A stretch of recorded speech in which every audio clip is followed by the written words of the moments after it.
Kicking off at number 5, Razorback, 1984.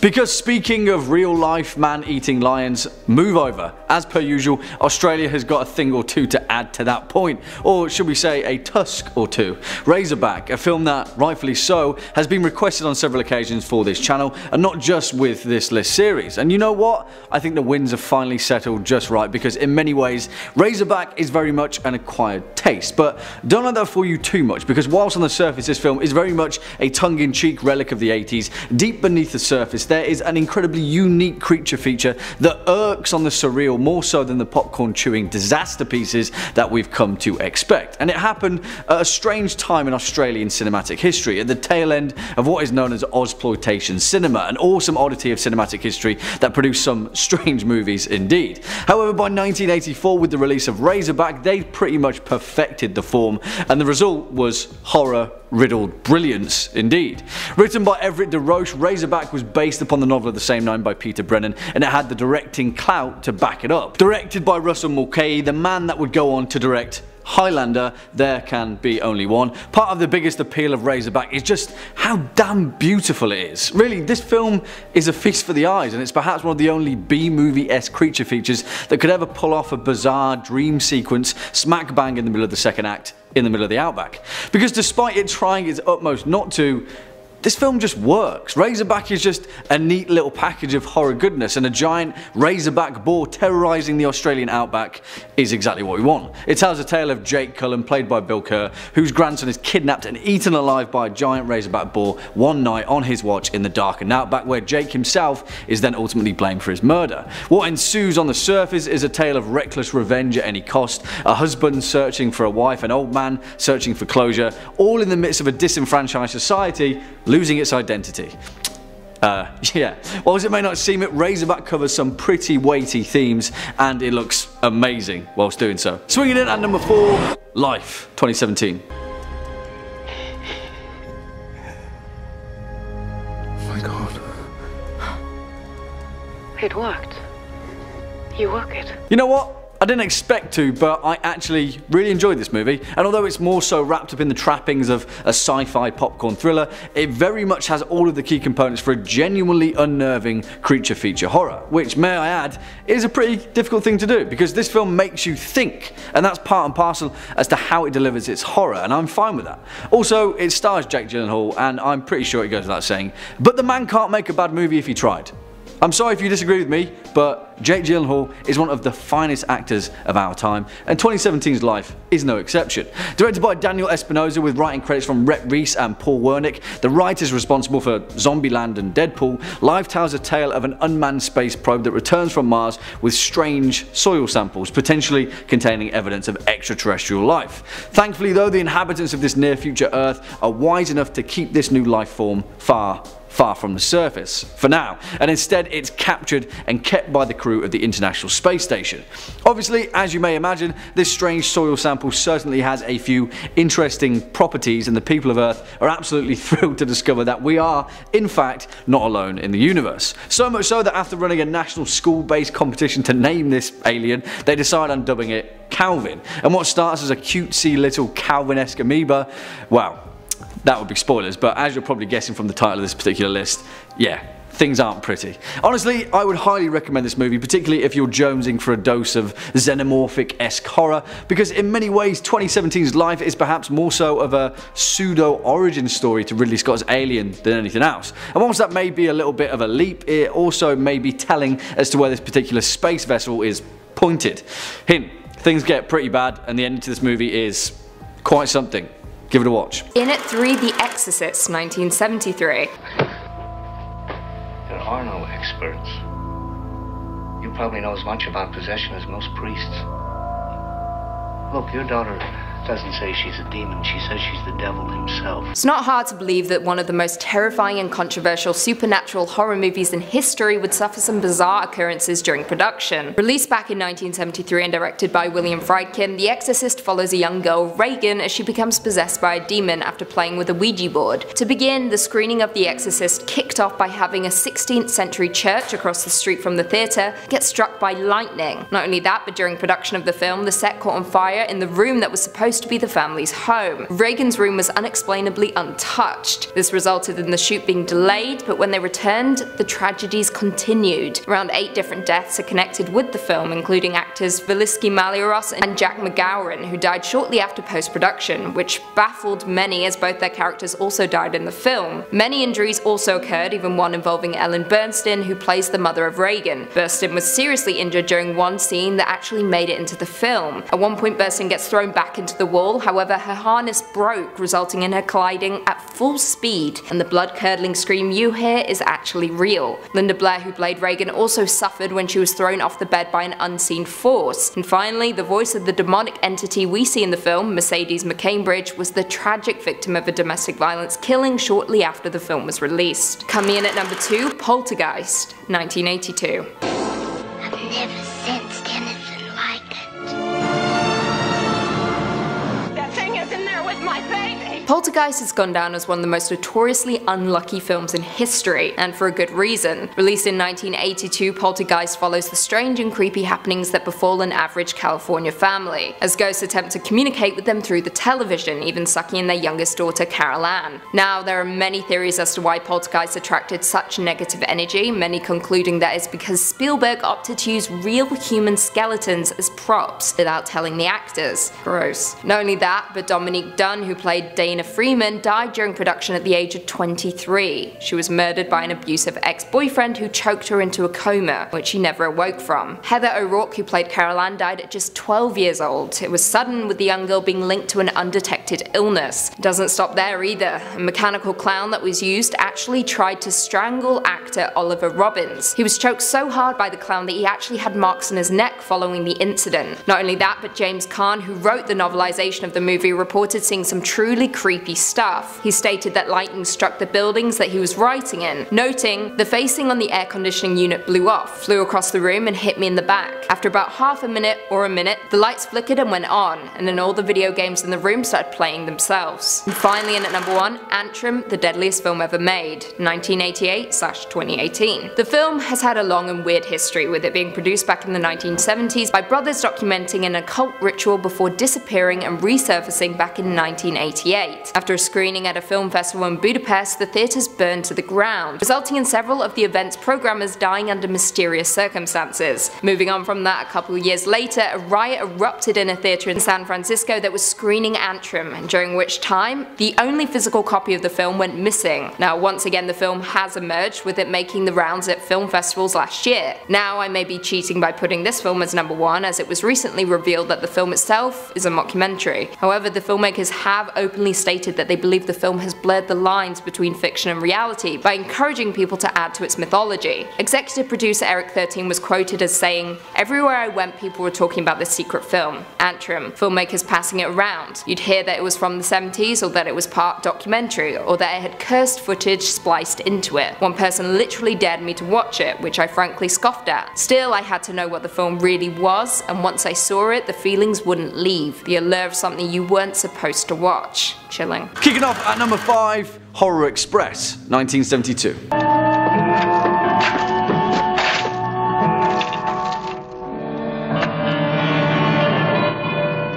And yes, I know what you're thinking. In some cases, early 70s B-movie horror is a little too campy for everyone's taste, but if you're thinking about diving into some of the most well-crafted, long-forgotten classics of horror cinema, the 1972's Horror Express is the film for you. You see, whilst its cultural significance was by no means lost on the majority of die-hard horror fans, the real shame is, if this film was produced and released perhaps under a more palatable manner, Horror Express would have received the true recognition it deserves. For a low-budget horror movie though, this film hits hard, and it's down to a pitch-perfect performance by the king of horror himself, the late, great Sir Christopher Lee, who plays a brilliantly convincing British anthropologist stuck on a train filled with frozen ancient aliens and subsequent zombies. Yeah, that's always a winning combination. Written by Arnaud Dosseau and directed by Eugenio Martin, Horror Express tells a tale of Professor Sir Alexander Saxton, played by Lee, who in the year 1906 is travelling on the legendary Trans-Siberian Express from China to Moscow, hauling a crate containing the frozen mummified remains of a strange primitive humanoid creature that was discovered in a cave in Manchuria. Yeah, there's obviously a lot of setup to it, but don't worry, because Christopher Lee carries this movie with more wry smirks and authoritative bassy dialogue than his own heavy metal Christmas album, as things quickly go terribly wrong on the most iconic of horror narrative locomotive devices. Come on, everyone loves a train murder mystery slash zombie invasion, right? Horror Express is pure nostalgia, dripping with atmosphere and crammed with some of the greatest character actors in the history of cinema, pinned neatly behind a surprisingly innovative narrative for its time. The fact that it's sadly a bit too dusty for most people's horror collection is a shame, and reason enough for you to pick it up. Coming in at number 4, Burnt Offerings, 1976. This is hella nice.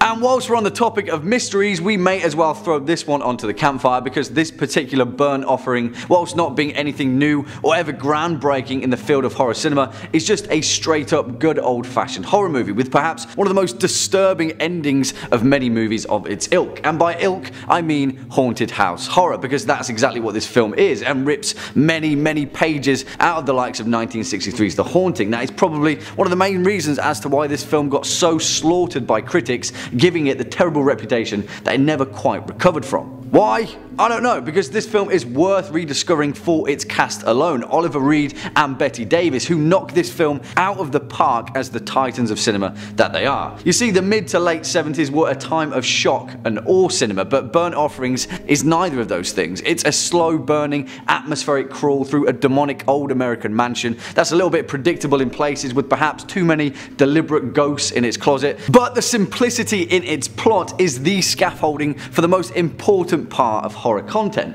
fear. Because although dated, this film can still summon the creeps through every darkened keyhole and every wilted garden. Written and directed by Dan Curtis, based upon the 1973 novel of the same name by Robert Marasco, Burnt Offerings tells the tale of the Rolfe family, who need a break from their cramped New York apartment and decide to take their summer holiday out in the coastal pleasures of Long Island. Of course, that's the worst possible decision, but we know that, not Oliver Reed and Bette Davis, which makes it all the more worthwhile when the old mansion gradually begins to feast on their flesh and blood, whilst a creepy old lady in the attic hides from the rest of the family. This film got a really bum deal by everyone else, but that doesn't mean that its horror credentials were for nothing.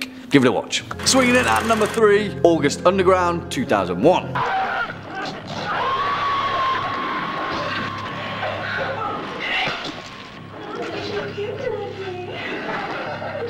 Alright, let's not beat around the bush. This film isn't for me, and after speaking to a few of you in the comment section a few months back, it's not for most people, really. Although there is something to be said about director Fred Vogel's audacity to actually make this film, and the fact that August Underground was even made is worthy of a commendation. Vogel intended to make the most messed up film he possibly could, and he did exactly that. Written, directed and produced by Fred Vogel, with a writing credit going to his off-screen supporting actor Alan Peters, August Underground depicts the exploits of a serial killer named Peter Mountain while being filmed by his unseen accomplice. The thing is though, Fred Vogel's sadistic cinematic interpretation was a little too real for some. While travelling to Canada to attend the Rue Morgue Festival of Fear in Toronto, Vogel was arrested at the airport pending charges of transporting obscene materials into Canada, after copies of August Underground and its sequels were found by customs officials that he intended to sell at the convention. Vogel was held for roughly 10 hours in customs prison while his films were sent to Ottawa for analysis. Eventually he was released without charge, and ultimately Vogel probably got the reaction that he was actually hoping for all along. Next up at number 2, Snuff, 1976. Ladies and gentlemen, the bloodiest thing that ever happened in front of a camera. Snuff.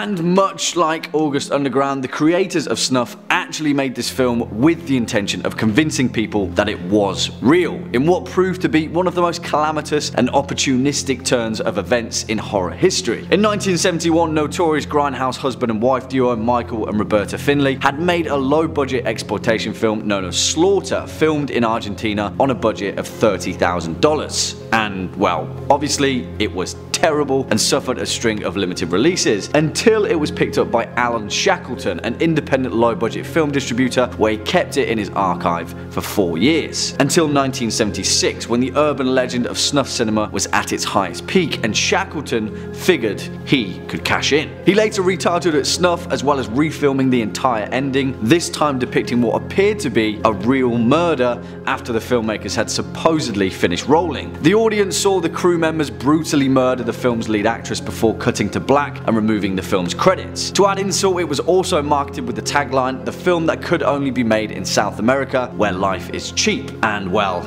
it worked. The public genuinely believed that it was a snuff movie and contained video evidence of a murder. So much so that Shackleton and crew were investigated by the District Attorney of New York, who wasn't appeased until he actually saw the lead actress alive and well. Obviously she was alive, but still, I'd consider that a pretty close call. And finally, our number one spot, Cannibal Holocaust, 1980.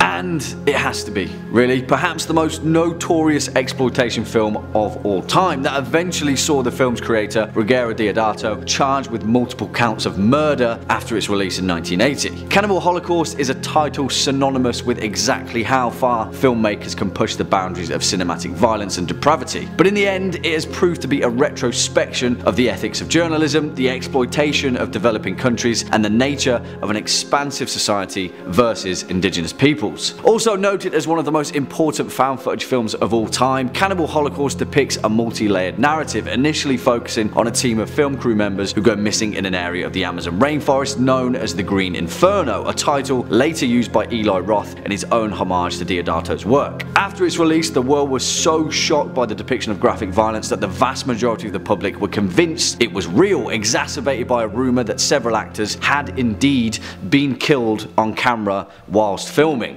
Of course, Deodato was eventually cleared of all charges after the film's actors finally appeared in a television interview, but the legacy of Cannibal Holocaust lived on. Coming in at 5, Land of the Dead, 2005. Land of the Dead is a 2005 post-apocalyptic horror movie written and directed by George A. Romero, the fourth of Romero's 6 Living Dead movies. It is preceded by Night of the Living Dead, Dawn of the Dead, and Day of the Dead.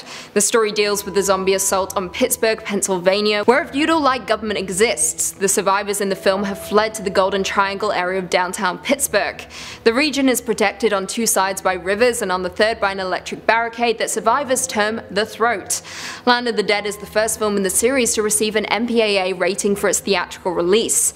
The more extreme instances of gore were obscured by foreground elements filmed on blue screens, so that these overlaid elements could easily be removed from the unrated DVD. So why exactly was this movie so controversial? Well, according to Variety, the movie was banned for its portrayal of cannibalism, not because of its scenes of humans getting devoured, but due to concerns that such content would bring up negative memories surrounding the Holodomor, a wave of famine which struck the nation in 1933.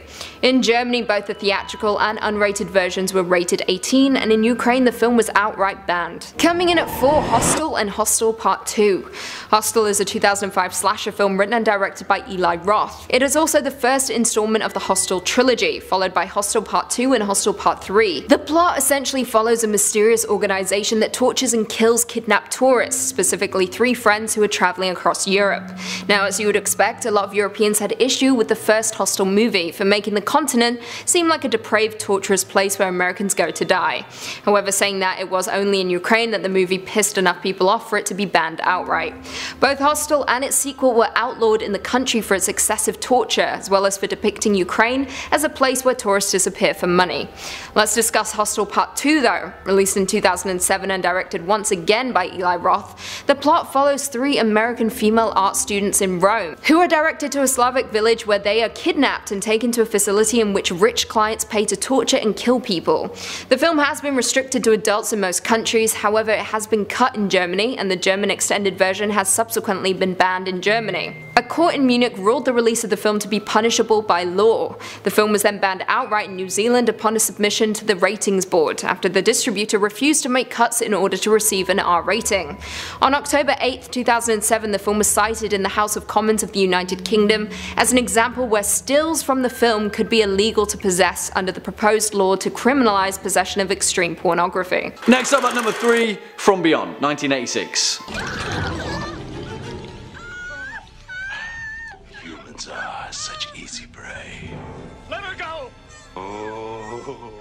And you may be expecting the legendary Reanimator to fill this space instead of From Beyond, and in many ways rightfully so, as Stuart Gordon's incredible interpretation of the works of Howard Phillips Lovecraft is one of the finest Splatterhouse movies ever made. But as far as disgusting, twisted body horror goes, his next foray into the perverse side of science fiction and cosmic horror is the better demonstration of the two. From Beyond is a gross film, there is no doubt in it, and it's in its portrayal of science gone wrong where we're treated to some of the most insanely eye-opening physical effects. In fact, what starts as a film similar in tone to Reanimator, with some low-budget humour and deadpan delivery from the awesome Jeffrey Combs, quickly turns into a stomach-churning thrill ride of over-exaggerated gore and the gut-wrenching physical realisation of some of the more insaner Lovecraftian narrative concepts. Written and directed by Stuart Gordon alongside his production squad of Dennis Powley and Brian Yuzna, From Beyond is based upon the short story of the same name by H.P. Lovecraft, and yet it takes a few more twists and turns into its descent into the darker side of human consciousness. It tells the tale of two scientists, Pretorius and Tillinghast, who've developed a machine known as the Resonator that simulates the human pineal gland in the search to find other dimensional planes. Well, of course, as we all know, when you go meddling with the many layers of cosmic horror, of course it's filled to the brim with terrifying fleshy creatures and writhing tentacle-ridden monstrosities. Yeah, if you want body horror, From Beyond has it in spades, from start to finish, and it's both great and gross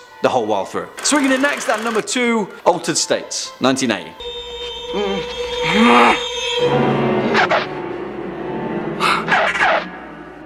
Defy it, Eddie.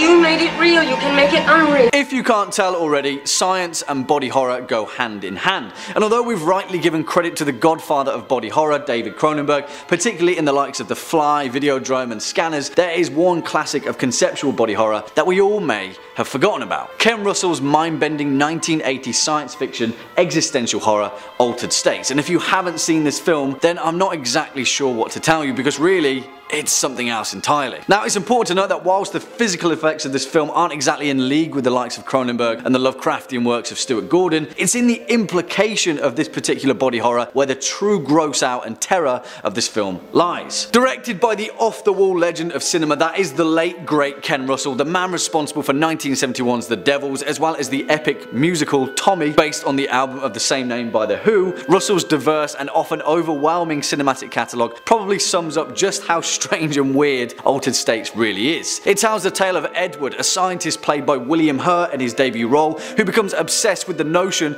of other states of consciousness, and so he descends into an addiction of sensory deprivation tanks and hallucinogenic drugs in the pursuit of reaching them. But of course, this is a horror film, and that particular cautionary tale of curiosity killing cats comes with a price. This film is insane. It's everything mashed up into one, and it will make you think twice whether we really are just meat sacks being piloted by our own brains. And finally, coming in at our number 1 spot, Tetsuo the Iron Man, 1989. Because we just have to end with a bang, and there is no other film that could have quite lived up to just exactly how bad crazy Tetsuo the Iron Man really is. There are a few rules to body horror, I suppose, that keeps it in line with the narrative intention without just ending up like a torture porn flick akin to The Human Centipede or others of its ilk. But in its own equally unique way, Tetsuo takes a look at those rules and throws them off the top of a damn building. Where do I even begin with this film? I know that I say that quite a lot, but really it's never been more appropriate. Imagine if David Lynch took Eraserhead and then made it watch The Fly and then buzzed it up with some German experimental cinema and then released the whole thing in Japan. And then you'll kind of get an idea just how insanely messed up this movie really is. But in a strange way, it's also awesome. I mean, the reason you're even watching this list is because body horror can gross you out in all of the best ways, and Tetsuo the Iron Man will gross you out with every single frame. I almost can't even explain the plot without fear of somehow giving you guys the wrong impression. Written and directed by Shinya Tsukamoto, Tetsuo is a cyberpunk horror film that tells a tale of a man obsessed with metal and the lengths that he'll go to fulfill his twisted desires. Kind of. Yeah. Honestly guys, as far as body horror goes, this is the tippity top of the Machine Man metal pile. I don't even know what else to say, just watch it and be prepared, I guess, please. Kicking off at number 5, A Lizard in a Woman's Skin, 1971.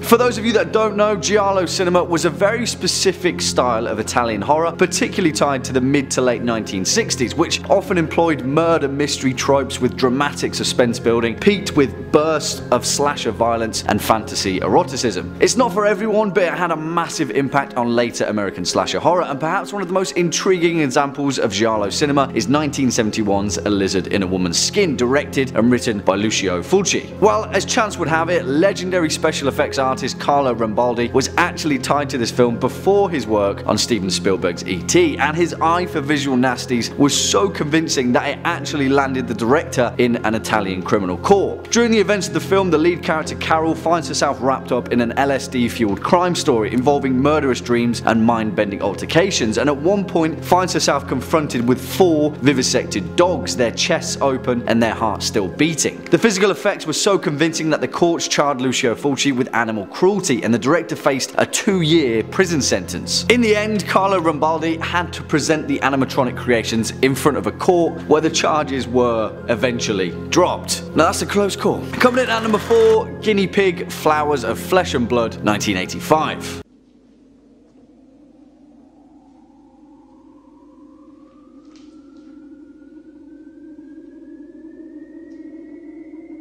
Perhaps one of the most controversial depictions of horror cinema in the whole of Japanese history, if not the rest of the world. The Guinea Pig films are a series of 6 Japanese horror films from the early 1980s and 90s, based off of the filmmaker Hideshi Hino's own horror manga series of a similar nature that depicts incredibly graphic and grotesque Japanese body horror and violence. Now listen, this style of horror cinema isn't really for me, but fringe filmmaking has often pushed the boundaries so that the mainstream can further develop the genre as a whole. But on the flip side, Hideshi Hino's work had a pretty rough time, to say the least, and the filmmaker had to constantly prove that no one was actually hurt or murdered during production. While in a bizarre turn of events that involved Charlie Sheen of all people, it had the Guinea Pig series being investigated by the FBI. In 1991, actor Charlie Sheen was given a copy of the second film in the series, Flowers of Flesh and Blood, and after watching it, Sheen mistook it for a genuine snuff film, claiming that the graphic depictions on screen were so lifelike that there was no way special effects could have pulled it off. He was so convinced that he contacted the FBI to report it, only to find that they were in fact already investigating the filmmakers, who were then summoned to a Japanese court to prove that the special effects were fake. Must have been all of that tiger blood. Next up at number 3, Splinter, 2008. Jesus.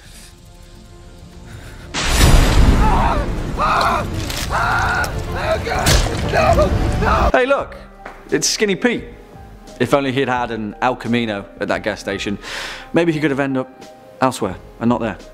But wait, what the hell are you talking about, Jack? Less Vince Gilligan and more Toby Wilkins? Well, whilst that particular horror director may leave a few of you scratching your heads, despite this being his first foray into feature-length filmmaking, for his debut slog, 2008 Splinter is a creature feature piece of work that certainly deserves to be reckoned with. Really, this movie is really damn good, and despite his outward appearance, when we boil Splinter down, this is an intelligent and remarkably creative entry for an otherwise unknown director. Why? Because when applying to the creature feature archetype, it gets pretty much everything right. Intelligent script with little to no exposition, check. Brilliant acting with some unexpected humour, check. Gross physical effects and a creative monster, double check. However, whilst getting all of these things right, Splinter also manages to turn quite a few of these things on their head. Mainly being that this is perhaps one of the few rare horror films where pretty much all of the characters actually make smart choices, which again is a rare thing, especially for a creature feature. It's a lesson that we should or learn, frankly. Written and directed by Toby Wilkins with writing credits from Kai Barry and Ian Shaw, Splinter tells the tale of a young couple, Seth Belzer and Polly Watt, played by Paolo Constanzo and Jill Wagner respectively. Whilst travelling on a romantic camping trip through the backwoods of Oklahoma, the pair get attacked and carjacked by an escaped convict named Dennis, played by Shea Wiggum, who steals the show in this movie, and eventually the unlikely and unfortunate gang end up locked in a gas station, sheltering from a strange life form in the woods. You know what, I almost don't want to talk about the creature of this feature,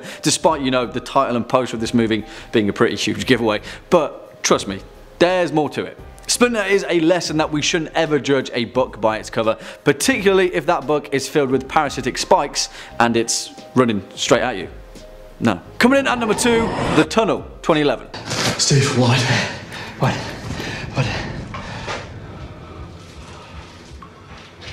Jesus Christ.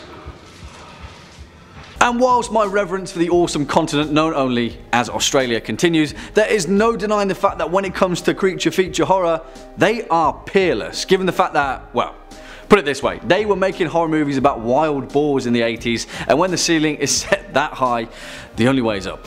Or down, in this case, beneath the abandoned underground railway system of Sydney. But before we get to that though, I'd just like to make a point. You know what? I hate to come across as preachy, but it irks me a little when people find fault in a found footage film for being too shaky. Like, the whole point of found footage is to suspend the suspension of disbelief and then believe, if not for a moment, that what we're watching is real. Yeah, some movies definitely pull it off better than others, but to find fault with a film just because it's living up to its promise, yeah, I don't know. It's irksome. And when a film gets it so right and yet still get flack, well, such is the case with 2011's The Tunnel. Directed by Carlo Ledesma and written by Julian Harvey and Enzo Tedeschi, The Tunnel is perhaps one of the most successful crowd-funded films of recent times, which also makes it worthy of note here. It tells the tale of Natasha, an Australian journalist who, following a drought and water shortage in New South Wales, decides to follow up on the government's revoked plans to use millions of litres of water trapped in a network of abandoned train tunnels beneath the city of Sydney. You see, initially the Australian government were full steam ahead with this municipal plan, but suddenly after they discovered something down there, they decided to quickly pretend that they'd never said anything and refused to tell the public exactly why.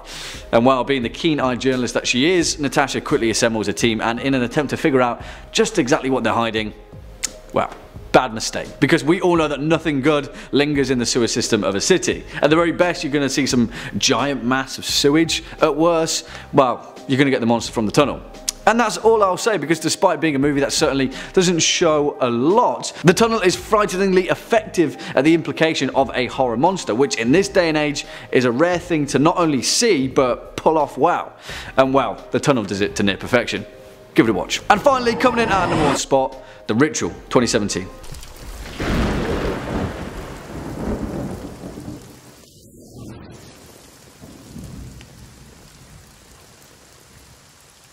And you know what? Whilst in many ways this movie isn't exactly the most outwardly of creature features, when we truly strip it all away, all of the warning signs were certainly always there, albeit skewed behind an ancient Nordic tree line. You see, 2017's The Ritual is definitely a terrifying horror movie, although to see the creature feature wood for the trees, you may have to do a little bit of digging, but not too much digging because, yeah, you've been warned the Jotun is there, and you've been offered as a sacrifice. You see, the point is, although The Ritual certainly takes a while to get going, holy shit, when we finally get the payoff, this is perhaps one of the greatest creature features of this century. And not only that, but it has one of the most well developed and well executed creature designs in a long time, perhaps ever, because I don't say this lightly, the Jotun could give the Xenomorph a run for its money.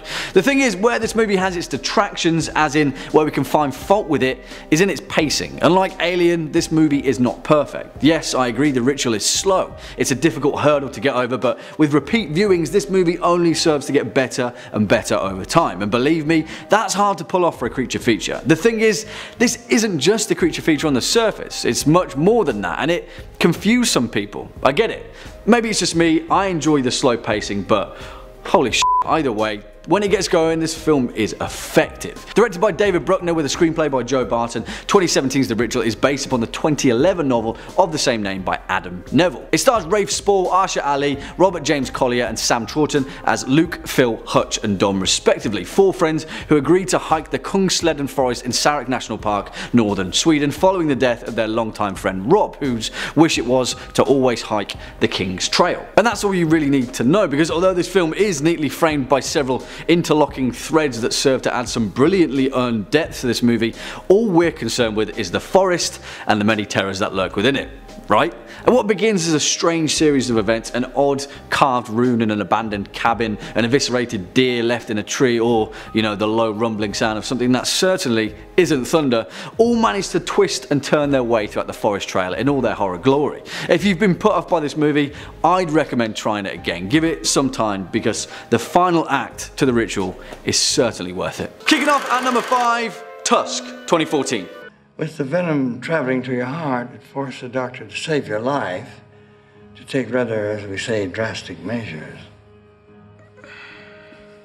Alright guys, Tusk is messed up. So messed up that when Kevin Smith announced it, people were so excited that he was making a new movie, and then within that same breath were absolutely disgusted by how damn messed up his newest creation was. But that isn't to say that it's not just straight up horror goodness, because it is. It's just really, really gross, wrapped up in the most surprising of all animalistic packages, the walrus. Written and directed by the off-the-wall genius Kevin Smith, Tusk tells the tale of a podcast host named Wallace, played by Justin Long, who heads to the remote north of Canada to interview a grizzled old sailor who promises to reveal a lifetime of interesting stories as new material for his show. What's that got to do with the walrus, you may ask? Well, I'll let you find out for yourself. Just bear in mind that Tusk is equal parts hilarious, but only in the way that the most nightmarish of fever dreams can be. The thing is, Kevin Smith is a divisive filmmaker regardless of your stance on this movie. You either love his work or you think it's pointless and you hate it, and many people felt the same about Tusk in particular. For the most part, it was torn apart by critics, but if my opinion holds any weight with top 5 scary viewers, then trust me, Tusk is one of the best attempts at modern body horror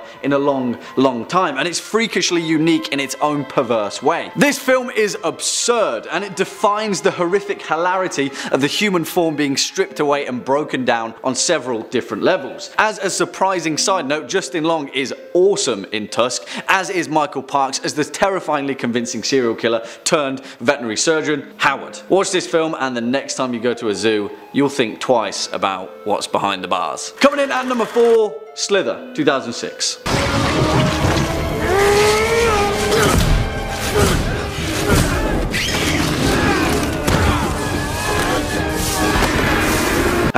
Slither, an underappreciated precious gem of a movie and a worthy entry into the halls of horror fandom. If you're expecting scares from this particular film, please don't hold your breath, but if you're in the mood for some of the grossest physical effects in the genre, as well as some of the most genuinely hilarious moments in horror comedy, then this one is for you. Written and directed by James Gunn in his first ever directorial debut, Slither was written by a horror fan for horror fans, and it's a throwback to pretty much every B movie ever made, all wrapped up neatly in the most disgusting of horror concepts, a malevolent alien parasite that injects its larva into a town full of humans. That's a great start for any body horror, right? Slither tells the tale of the small town of Wheelsey, South Carolina, that becomes the host of a sentient alien parasite that crash lands in the surrounding wilderness and subsequently infects the local man about town, Grant, played by the absolutely incredible and equal parts hilarious Michael Rooker. Of course, that's just the beginning, because what ensues is a writhing descent into the desecration of the human body in the most disgusting way possible, as people become wrapped up in the alien parasite's insatiable hunger for breeding with human flesh. And I do mean that literally. Following its release in 2006, this film was a complete flop at the box office, but hey, body horror is an acquired taste, right? Just like alien larva. Ugh, gross. Next up at number 3, Stir of Echoes, 1999.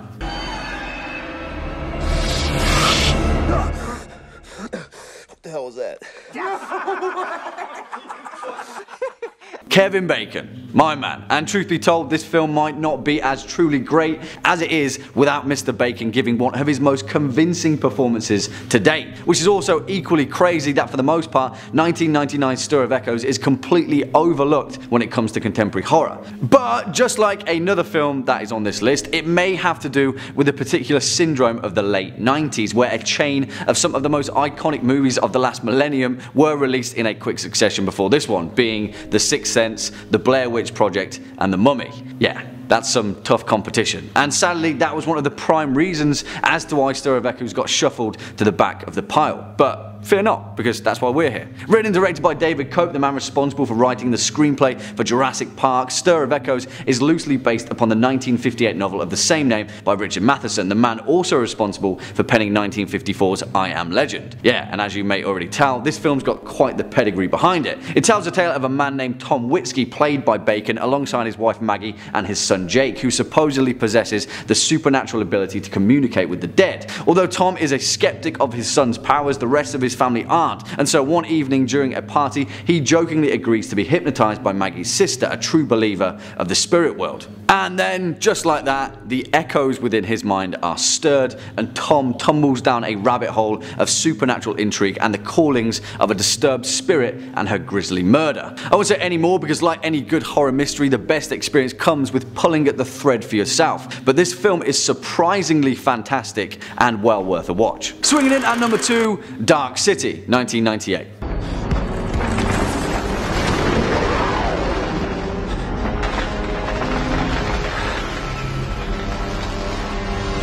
And I'm in the mood to change things up a bit for this one, because for the most part this entry isn't a horror movie in the traditional sense, and in some ways it isn't a horror movie at all. But I do believe that from a purely visual perspective, 1998's Dark City is a fantastically terrifying mishmash of all things that you top 5 scary viewers enjoy. Now, that's also not to say that this film doesn't hit the mark when it comes to narrative, because holy moly does this movie cover some weighty themes, and I won't say anything to give it away other than the fact that this film was perhaps a cultural precursor to The Matrix. Written and directed by Alex Proyas, the man responsible for the fantastic 1994 dark thriller The Crow starring Brandon Lee, Dark City is a film of such unfortunate timing that it's no wonder that it was forgotten to the sands of time. And for the most part it's down to one film.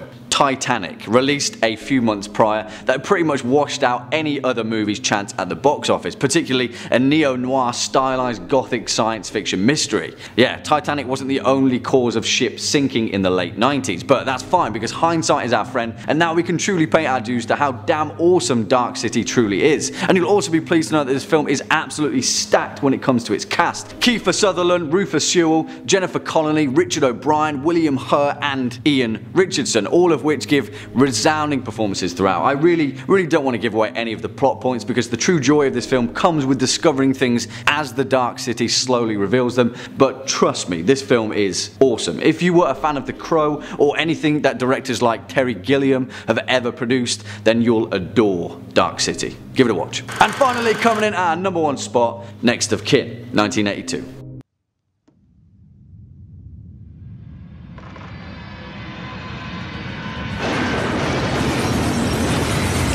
And if we're talking about horror credentials, holy moly is this film the true definition of an underrated masterpiece. And it's perhaps one of the most fitting entries on this top 5 list series, because 1982's Next of Kin is so damn good that every horror fan needs to take a look at it just to realise exactly what they were missing. But let's have a brief history lesson first and talk about one of the most intriguing subgenres in cinema, Ozploitation. In Australia, before the period that ran between the early 70s and the late 80s, film culture wasn't exactly the most open and free that it could have been, and expression in film in particular was stemmed by the Australian government, banning pretty much every movie that wouldn't meet their strict censorship standards in a post-World War II society. But then came the new wave, and some of the most batshit crazy horror movies in cinema were born, which is a matter for a whole other video. But the point is, the culmination of all of those things that were learned throughout the Ozploitation era peaked at 1982's Next of Kin. Written and directed by the awesome Tony Williams, and starring Jackie Kerin and John Jarrett, as in, yes, that John Jarrett, the guy that plays the terrifying Mick Taylor in Wolf Creek. Next of kin is pretty much The Shining meets Psycho, with a little pinch of 1980s The Changeling thrown into it. Now I won't say anything about the plot because there are too many twists and turns in this movie that half the joy of watching it comes with the breathlessness in those sporadic moments where the dial gets turned up to 11. This film is as Australian as it gets, and the final act of this film is even more Australian than that. The cast is fantastic,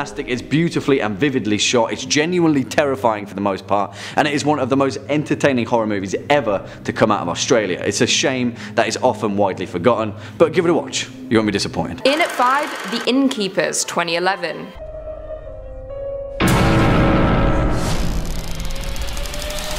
You want to communicate with the spirits in this hotel? This 2011 horror, directed by Ty West, follows two employees at a New England hotel who decide to investigate stories of hauntings and the paranormal. However, their curiosity awakens something far more sinister. As it goes, The Innkeepers was a pretty run-of-the-mill horror movie. However, it might ring a bell for you for a completely different reason. It now resides amongst the alleged cursed horror films in history. According to sources, this is in part due to Ty West making unfortunate mistakes during shooting, including housing the movie crew and himself in one of the most haunted hotels in Connecticut, the Yankee Peddler Inn, while they shot the film. History tells that the Yankee Peddler Inn is known for having ghostly apparitions and poltergeist activity. Not only that, but guests at the inn have reported having nightmarish dreams. The curse that followed the film was mostly based on ghosts, with them seemingly taking offense to having a film made about them. Actors who stayed on set also reported feeling weird cold spots, as well as seeing strange things including shattering light bulbs during shooting. In at 4, The Omen, 1976. Damien,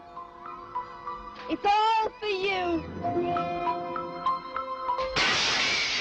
20th Century Fox presents a film of psychological suspense. Released back in 1976, this horror, directed by Richard Donner, follows American diplomat Robert as he adopts Damien following the death of his unborn child. A series of sinister events unfold, and Robert quickly comes to the conclusion that he may have adopted the Antichrist. To begin, the film was released on June 6, 1976, aka 666. Right off the bat, the film was daring the devil to get involved, with the first incident occurring when the special effects designer for the film was involved in a car accident, which left his assistant dead.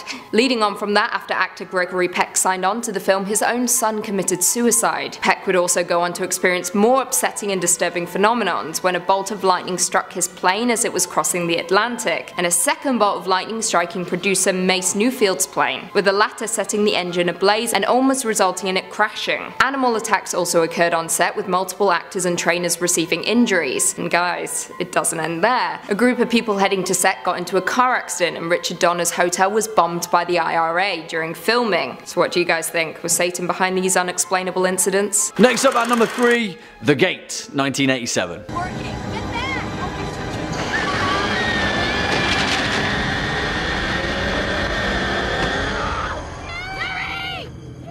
And for many people throughout the 90s, this was the film that would randomly pop up late at night on a rerun horror channel, unsuspectingly to scare the living daylight out of us kids. For a kid, 1987's The Gate is actually a terrifying movie, but watching it later in life, it's such an entertaining horror flick that it's hard to pass it by. And also, given that this film was given a meager $2.5 million budget for what was essentially intended to be a blockbuster feature, it's incredible what was stylistically achieved. Written by Michael Nankin and directed by Tibor Takacs, The Gate is essentially the Goonies for lovers of Lovecraftian fiction. The plot follows a kid called Glenn who, alongside his buddies, discover a portal to a nightmarish domain of evil gods right in his backyard. And what plays out is a classic tale of a bunch of ramshackle suburban kids trying to battle the forces of evil. But this film shines in its small nuanced scenes where the true horror begins to reveal itself. I don't really want to ruin anything, but there's a scene where Glenn dreams that he's dancing with what he thinks is his dead mother,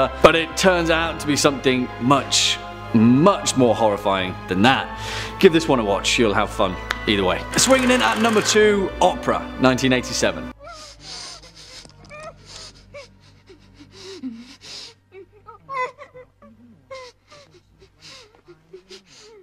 Oh man, this film is insane.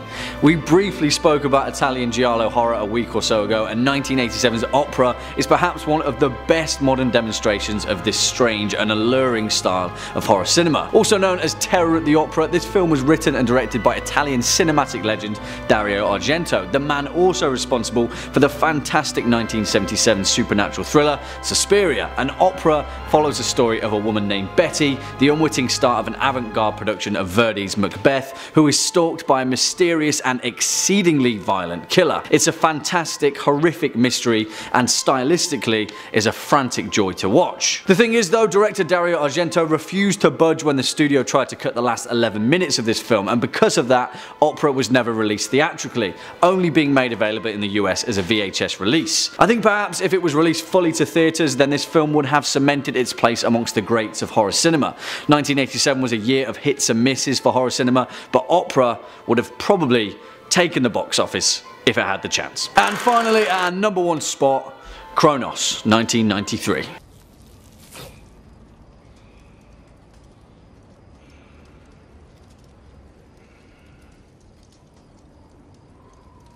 And damn it, I just love this film, and for those of you that don't know, Cronos is the first feature film ever made by the main man himself, Guillermo del Toro, although widely it never truly received the recognition that it deserved. Released in 1993 and written and directed by Guillermo del Toro, Cronos tells the story of Jesus Gris, a religious antiques dealer who miraculously comes into possession of an ancient mechanical scarab-like device that inadvertently dishes out the power of eternal life. But by eternal life, what we really mean is vampirism. It's interesting though, because like with most of Del Toro's work, this isn't exactly a film about vampires, yet relies on his painfully original blend of mythology and religious iconography to deliver an authentic tale of fantasy and suspense rooted in atmospheric horror. Again, like with most of his work, Cronos could easily be lifted straight from the folklore of South America and Europe, none of which is based in oversaturated gore, but instead delivered as the dark horror and violence of humanity's brush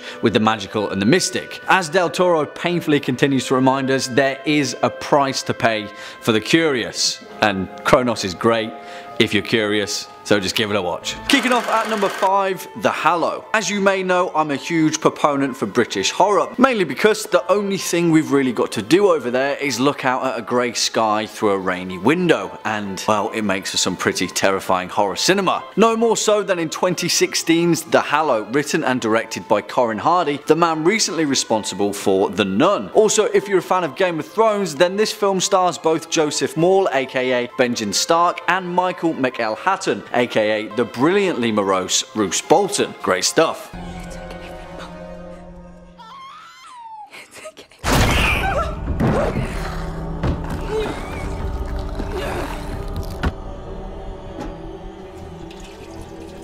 The Hallow plays out as a folklore tale of old, a family from the city, a newborn baby, and a malevolent creature out in the deep dark wood with strange twisted intentions. It's also a breath of fresh air from the cookie cutter creature feature that we see in modern cinema, and the departure from full-blown CGI, with instead using old school practical effects, make for some terrifying on-screen moments, bringing creatures from Irish folklore to a nightmarish reality. It's great, give it a watch. Coming in at number 4, The Omen. Geez, this film, admittedly as I get older, the impact of The Omen becomes less and less, but there's no denying that Damien Thorne, aka the Antichrist himself, is one of the most demonically fear-inducing kids to have ever stepped on screen, and the first time you see his twisty little smile is something that you'll never forget.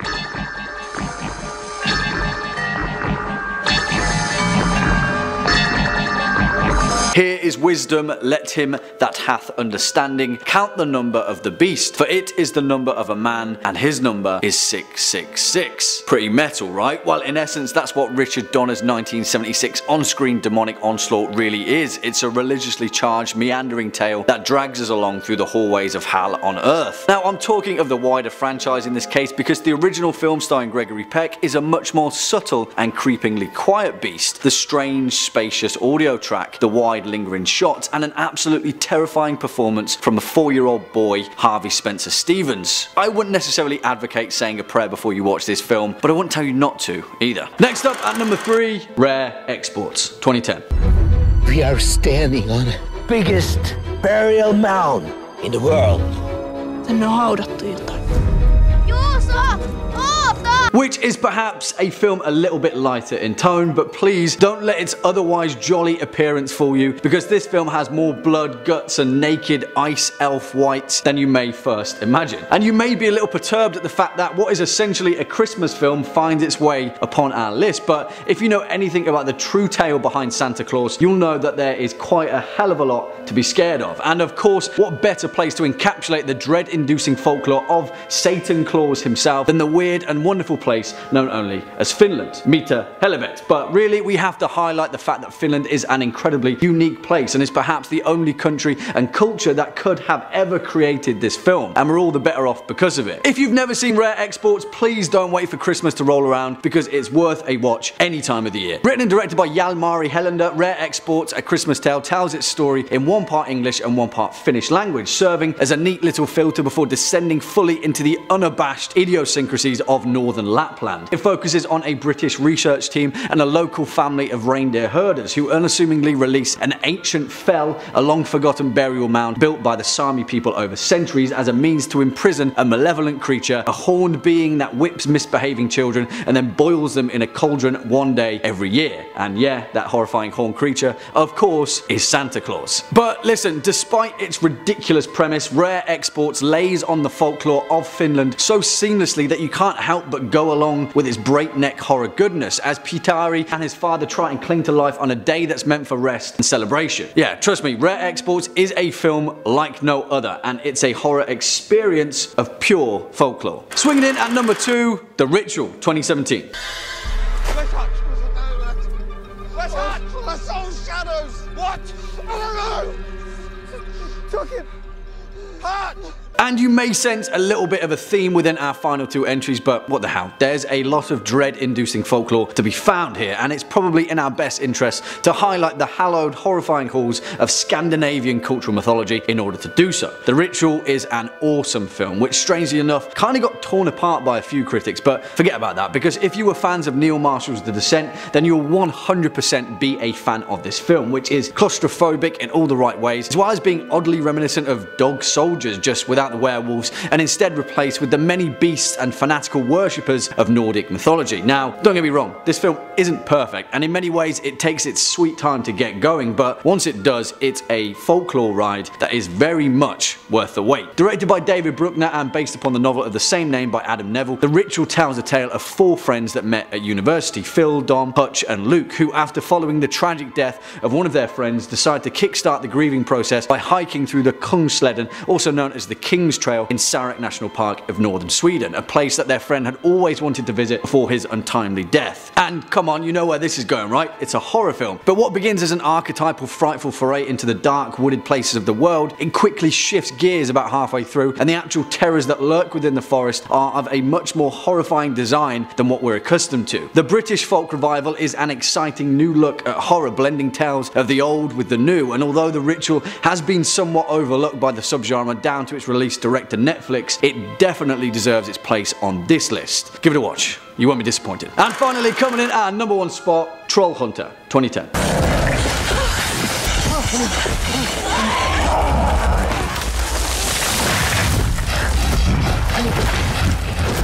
I, for one, absolutely adore this film, and whilst it may not be the most explicit depiction of horror, when it comes to a modern interpretation of folklore and the mythological monstrosities that come with it, 2010's Troll Hunter is second to none. And it's one that leaves its mark by in no way shying away from the mystical and the magical, but instead embracing it so fully and tightly that it's in danger of ripping its own arms off. Like a giant troll. Despite being a film that probably wouldn't have been made without the reverence of folklore and the actual joy of gradually unwinding its narrative through a handheld camera, the quality of the craft behind Troll Hunter catapults it entirely into a league of its own. It's brilliant, and if you've ever been told to watch Troll Hunter but for some reason didn't, give it another look. Written and directed by Andre Øvredal, who would go on to create the fantastic 2016 horror The Autopsy of Jane Doe, and is billed to tackle 2019's Scary Stories to Tell in the Dark, which, as a side note, is going to be equally awesome. Troll Hunter Hunter tells the tale of a group of students from Volda University College as they head to the remote regions of northern Norway in pursuit of a series of alleged poachers who are hunting bears illegally in the wild. Well, soon of course the students realise that it's not exactly bears that they should be searching for, but instead a colony of ravenous trolls, a race of mythical monstrosities known as the Jotun, the terrifying creatures that were allegedly defeated by Thor himself in the canon of Nordic mythology, but of course he must have missed a few. This film is so much fun that it's worth watching just for the thrill ride. Yeah, it may not be full frontal horror, and it's definitely a film that couldn't have been made in any other way than found footage, but when it comes to folklore, this film is exactly what it says on the tin. It's wholeheartedly Nordic. It exemplifies the folklore traditions of Norwegian culture by thrusting its canon into the heart of modernity, and when it comes to this list, it definitely deserves our #1 spot. Give it a watch. Number 5. I said listen to me. I think everyone's dead.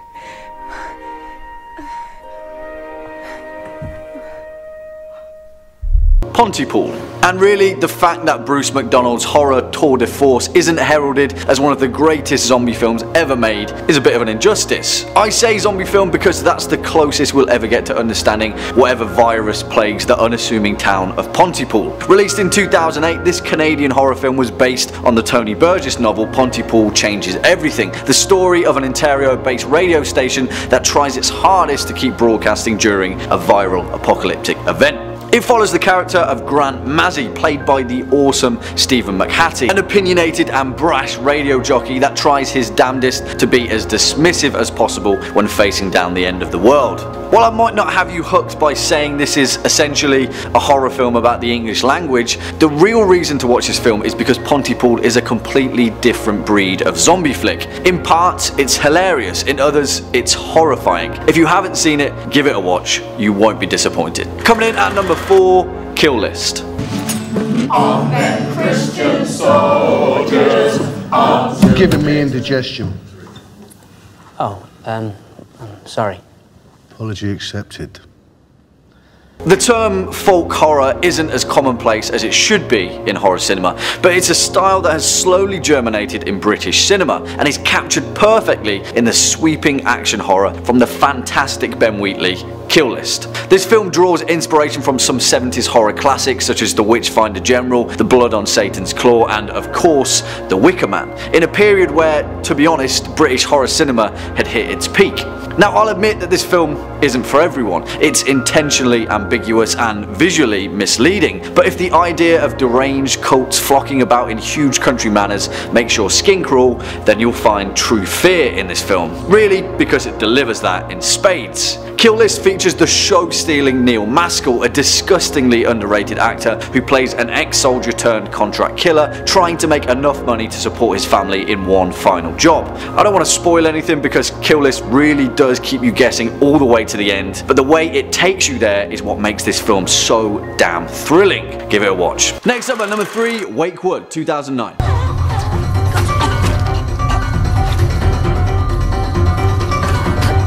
A surprising entry of the last decade, and much like our number 5 spot on this list, one of the most vivid depictions of Irish folklore, and yet one that is also threaded with the ancient customs and allegories of pagan mysticism to pin its bones down in a bizarre, ritualistic manner, more akin to the likes of 1973's The Wicker Man, more so than anything. Oh yeah, and also, this film stars Peter Baelish himself, Aidan Gillen, and don't worry, there's no dodgy accent in this film, and Gillen manages to knock 2009's Wakewood out of the park as the not quite sure what to do, but just trying to keep my family apart kind of father, alongside Eva Birthistle as his wife Louise. Written and directed by David Keating, Wakewood tells the tale of Patrick and Louise Daly, whose young daughter Alice is savagely and tragically killed by a dog during the film's opening events. Distraught and grieving, the couple move to the remote rural village of Wakewood, where they seek peace and quiet in the hope of finally coming to terms with their daughter's death. But of course, hell no, this is a horror movie, and Patrick and Louise quickly become confronted by their own grief in the discovery that the village of Wakewood is of course home to a strange and secretive sect of pagan practitioners,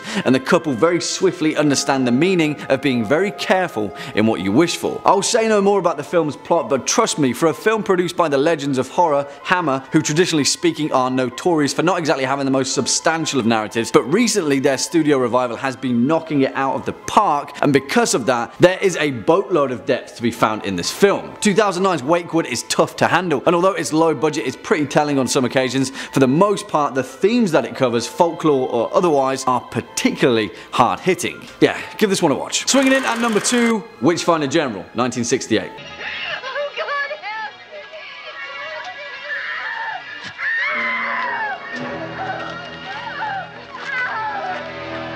Vincent Price, the man, the myth, the undoubted legend of cinema, who secured his eternal horror credentials with his absolutely bone-chilling performance as Matthew Hopkins, the Witchfinder General himself, in a time where both folklore and the malign nature of superstition in English history came to their most prominent forefront. And our reverence for Mr. Price aside, 1968's Witchfinder General, also known as The Conqueror Worm, is one of the most important horror films in British folk cinema, where it vividly portrays the infamous, murderous, witch-hunting exploits of Matthew Hopkins, a 17th century English lawyer who claimed to have been appointed as the Witchfinder General by Parliament during the English Civil War. Hopkins claimed that he was appointed to root out sorcery and witchcraft, where he took advantage of the superstitious nature and misaligned fear of the East Anglian locals to pretty grisly effect. I mean, that historical notion in itself forms an absolutely huge part of British folklore, and the atrocities committed by Hopkins are the stuff of cultural cautionary legend, but the reason that it makes its way onto our list is purely for the fact, in terms of folklore, Witchfinder General is one of the most brutal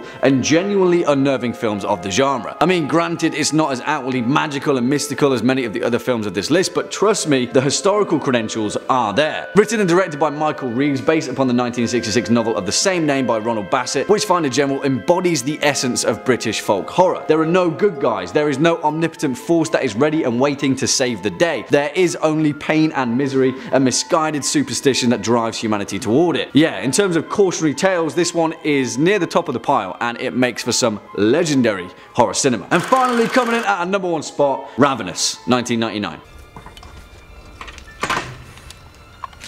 What are you doing? Oh, I'm sorry. After you.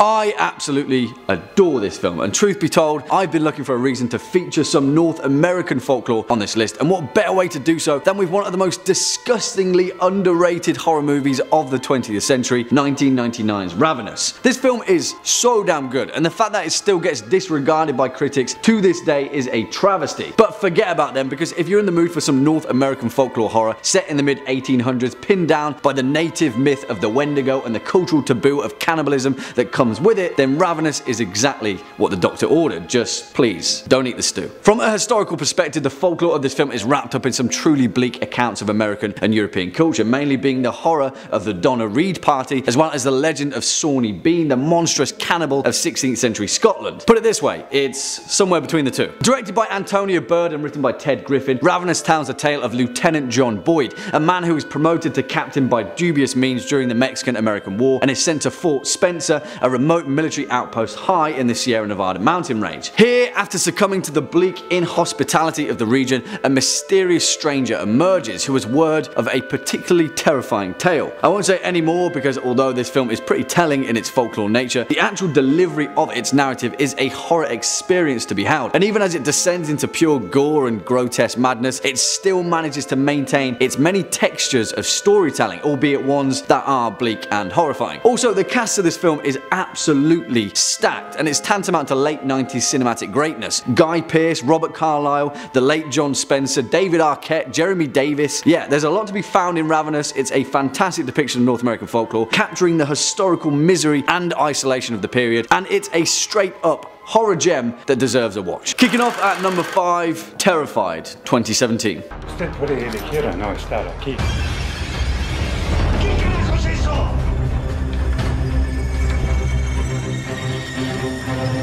Written and directed by Argentinian horror aficionado Demian Rugna, this film was first released under its Argentinian title of Aterrados and later under its English name of Terrified. And, well, it kind of does what it says on the tin, because if you're in the business for checking under your bed for ghouls and monsters, then that's exactly what you'll get here. I will admit I did have a few gripes with this film, mainly due to its lack of pacing. It takes a hot minute to get to the point, and then it's just a kind of non-stop barrage, but I will also note that that's exactly where its strengths First Lie. The film focuses on a group of paranormal investigators trying to discover the mystery of a haunted house in a neighborhood of Buenos Aires, and while it's wrapped up neatly as a classic haunted house story, it also becomes so much more than that. Clearly this film was made by fans of horror cinema, and it pulls out pretty much every trick in the book, but it's also gleaned with an absolutely terrifying eye for horror. Terrified will make your skin crawl, and if you've got a smidgen of morbid humour, you'll probably find parts of this film hilarious too. Coming in next at number 4, The Burrowers, 2008.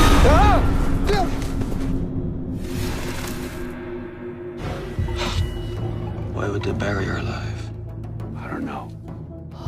And no, not The Borrowers starring John Goodman, because that would be a whole different level of spooky. Now I might be biased because I love westerns, and 2008's The Burrowers is, well, a horror set in the Wild West, which granted might put you off from the beginning, but as far as period piece horror mashups go, this one's probably at the top of the pile. It's difficult to balance a politically relevant western period drama with a classic horror creature feature, but that's exactly where J.T. Petty's The Burrowers shines. The film focuses on a group of pioneers in 1879 who venture through the Dakota territories trying to build a new life during the flood of western settlers. If you're a fan of the early noughties, The Burrowers has a cast jam-packed of genre actors who never really had their time to shine, but really get their chance to here. William Mapother, Laura Layton, Sean Patrick Thomas, and the unstoppable juggernaut that is Clancy Brown. Also, the most important point to note in The Burrowers is that the monsters are absolutely awesome, and as far as creature feature goes, this one delivers it in spades. Next up at number 3,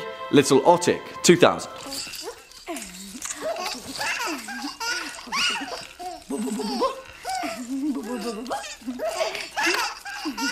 And where the hell do I even begin with this film? I know I say that a lot, but perhaps the most fitting example of that phrase is this film. Way back in the day when I was taking film class at college, we were studying European surrealism, and this film just so happened to rock up one day on my watch list, and still to this day I think back at how utterly messed up it is. But don't get me wrong, this film isn't messed up in the sense of, say, a Serbian film. This film is messed up because it's just so strangely weird, bizarre, not quite like anything you've ever seen or will see. It's not even a horror film. In fact, it's pretty damn hilarious in places, but trust me, Little Otik is a horror experience. Written and directed by the legendary surrealist Jan Svankmajer, Little Otik is a Czech film based upon the Otisanic fairy tale from 19th century Czechoslovakia. And what's that, you may ask? Well, Otisania is a dark European cautionary folktale about a couple that have been struggling to conceive a child together. One day out in the fields, the husband finds a strange log of wood that curiously resembles the figure of a baby, and so he decides to bring it home to his wife. The couple are completely overjoyed by their new wooden child, and suddenly that log baby comes to life and demands to be fed. But then as time passes, the baby can't stop eating, and Otisania gets hungrier and hungrier, and you can see where this is going, right? Little Otik is incredibly straightforward with its narrative, but Jan Svankmajer manages to squeeze every last terrifying and intriguing drop out of this fairy tale. He blends strange, twisted stop-motion animation with live-action set pieces, and this film really is a feast for your eyes. Although it isn't a traditional horror film, so to speak,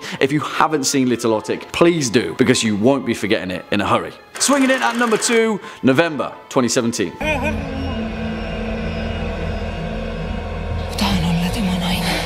Kas sa saad teha nii, et ta temast loobuks ja mind armastaks? This film is beautiful and sick and twisted and brilliant and everything you could ever want from a horror fantasy based on folklore, because it's a hodgepodge of all of those things woven beautifully in those same surreal dark tones of Northern Europe. This film's shot way under the radar, and admittedly it may be a little too art house for some people, but forget about that, because visually speaking, from a horror perspective, this film is worth so much. There's nothing like it. It's exciting and it's brilliant, and films like this, as well as Robert Eggers' The Witch, are important entries into both folklore and horror cinema. Written and directed by Reina Sarnet, November is an Estonian dark fantasy horror based upon the novel Rehepap Ek November by Andrus Kirivak, which is essentially a modern grim fairy tale about the price of young love and the dangers that come with it. Aren't they all, eh? Set in a small 19th century village in Estonia that is unwittingly besieged by every magical creature in the forest, spirits, wood elves, trolls, gnolls, and even the devil himself, the folklore elements of November are juxtaposed by a very real historical reality. Christianity. You see, the town is also besieged by the Black Death, the plague, and the church are trying their utmost to save some souls. Behind that though is the backdrop of a young love triangle trying their best to circumvent each other's heart's desires in the classic cautionary fashion that we all expect. I don't say this lightly, but this film is Shakespearean. There's so much calamity going on that it's almost like a horror depiction of A Midsummer Night's Dream, and it lends itself perfectly to the ingenuity of Baltic folklore and literature. Despite that though, November also crams in all the dirt, grime, and the very physical gore of pain and existence out in the rural mire of 19th century Europe, and that alone makes it worth a watch. This film is brilliant. Give it a watch. And finally, coming in at our number 1 spot, Sauna, 2008.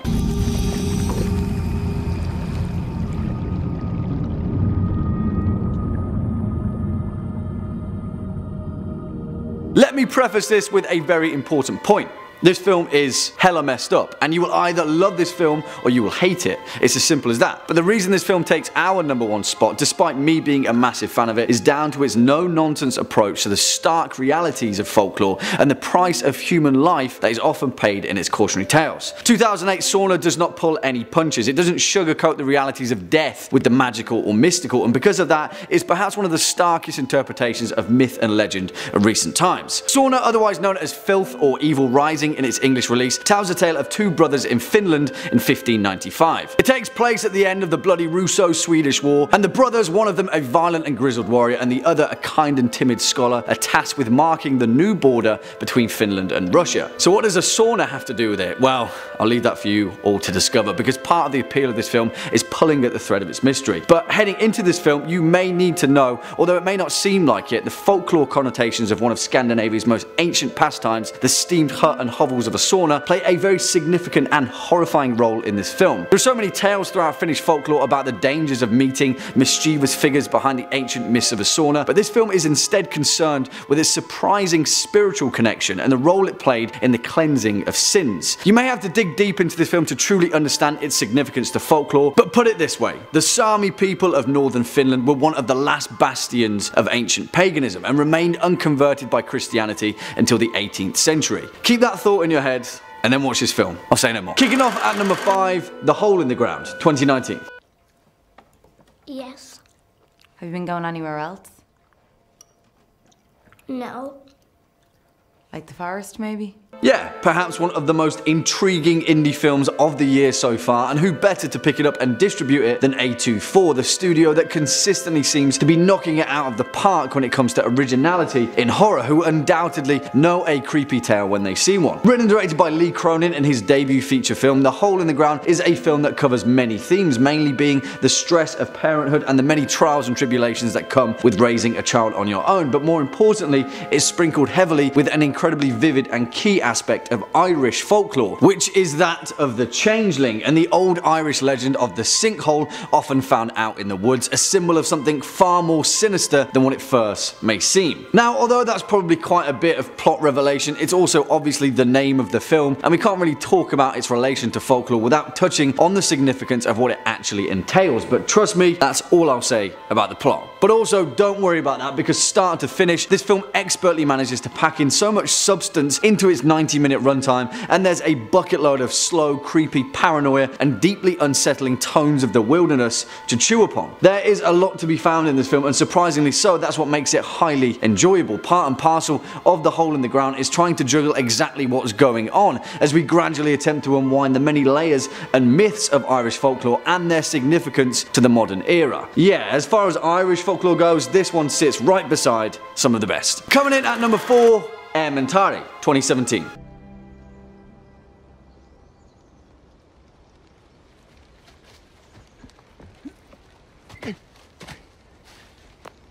And although Spanish cinema often interweaves the magical and mystical aspects of folklore into pretty much all of their cinematic canon, with films like The Orphanage, The Devil's Backbone and Pan's Labyrinth leading the charge in modern cinema, Elementary, also known as The Blacksmith and the Devil, is perhaps one of the most vivid portrayals of European folklore in recent times. And it focuses entirely on what is essentially one of the oldest fairy tales of all time, The Smith and the Devil, with this film portraying its folklore version from the Basque region of Spain and France. If you've heard that tale before, one that can be found in all corners of Europe from Russia to Germany, Greece and Italy, then then you'll know exactly what it entails, but if not, then I'll keep stum and let you discover it for yourself. From a technical perspective, Elementary is an absolutely beautiful film, and both its practical and digital effects manage to vividly paint the picture of the eternal magical mystery of European folklore and the ancient customs and cultures that are held within it. If anything, this film is remarkably important in that it accurately manages to tell a folktale without once becoming boring, or even more importantly, it never misses the point. In many ways, it's a period piece. In others, it's a film that holds itself eternal with the mysticism of its narrative, and it captures that same charm of being told a fairy tale when we were kids, although on the flip side to that same magic means this film isn't entirely terrifying. Trust me, you won't be screaming into your hands and shuddering with fear, and for fans of more explicit horror, Elementary may miss the mark in several ways, but please don't let that put you off, because for fans of folklore and the cautionary tales of European culture, this film is one of a kind, and there should be more like it. Also, it's on Netflix, so give it a watch. Next up at number 3, Possum, 2018.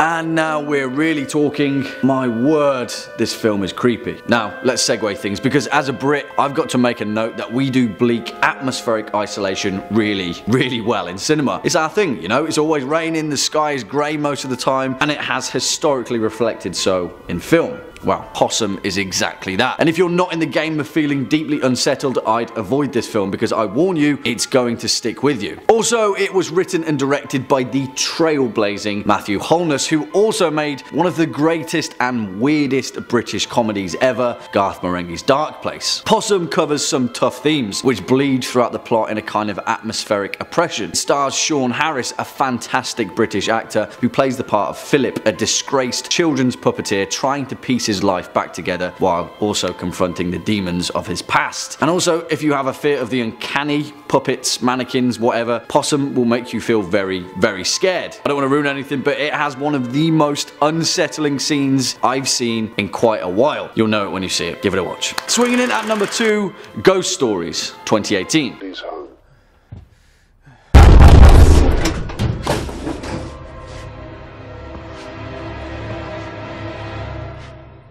Now, I know for certain that if you guys haven't yet seen 2018's Ghost Stories, then you will absolutely love it. Who would have guessed that one of the smartest horror movies of 2018 would have Martin Freeman in a supporting role? Eh? Not me. But yet, here we have it, written and directed by the awesome British duo Andy Nyman and Jeremy Dyson. Ghost Stories is based on the duo's 2010 stage play of the same name. It follows the story of Philip Goodman, played by Nyman, a famous television professor renowned for debunking psychics and paranormal events. What plays out are 3 separate ghost stories intended to make a believer out of Goodman, and that's just the beginning. It's kind of reminiscent of The Twilight Zone and Tales from the Crypt, and if you're a fan of anthology horror, then you'll definitely be a fan of Ghost Stories. Although the intelligence of this film relies on its ability to wrap the whole thing up, and it more than delivers so in its final act. The most important thing to note about Ghost Stories is that it's fun. It's an entertaining film, and it never lets up with the creepy, crawling sense of British horror dread. Its cast is stacked. Martin Freeman, Paul Whitehouse, and Alex Lawther of Black Mirror fame. Yeah, maybe I'm overstamping the British horror vibe, but this film deserves to be up there with the best of the best. And finally, our number 1 spot, The Endless, 2018.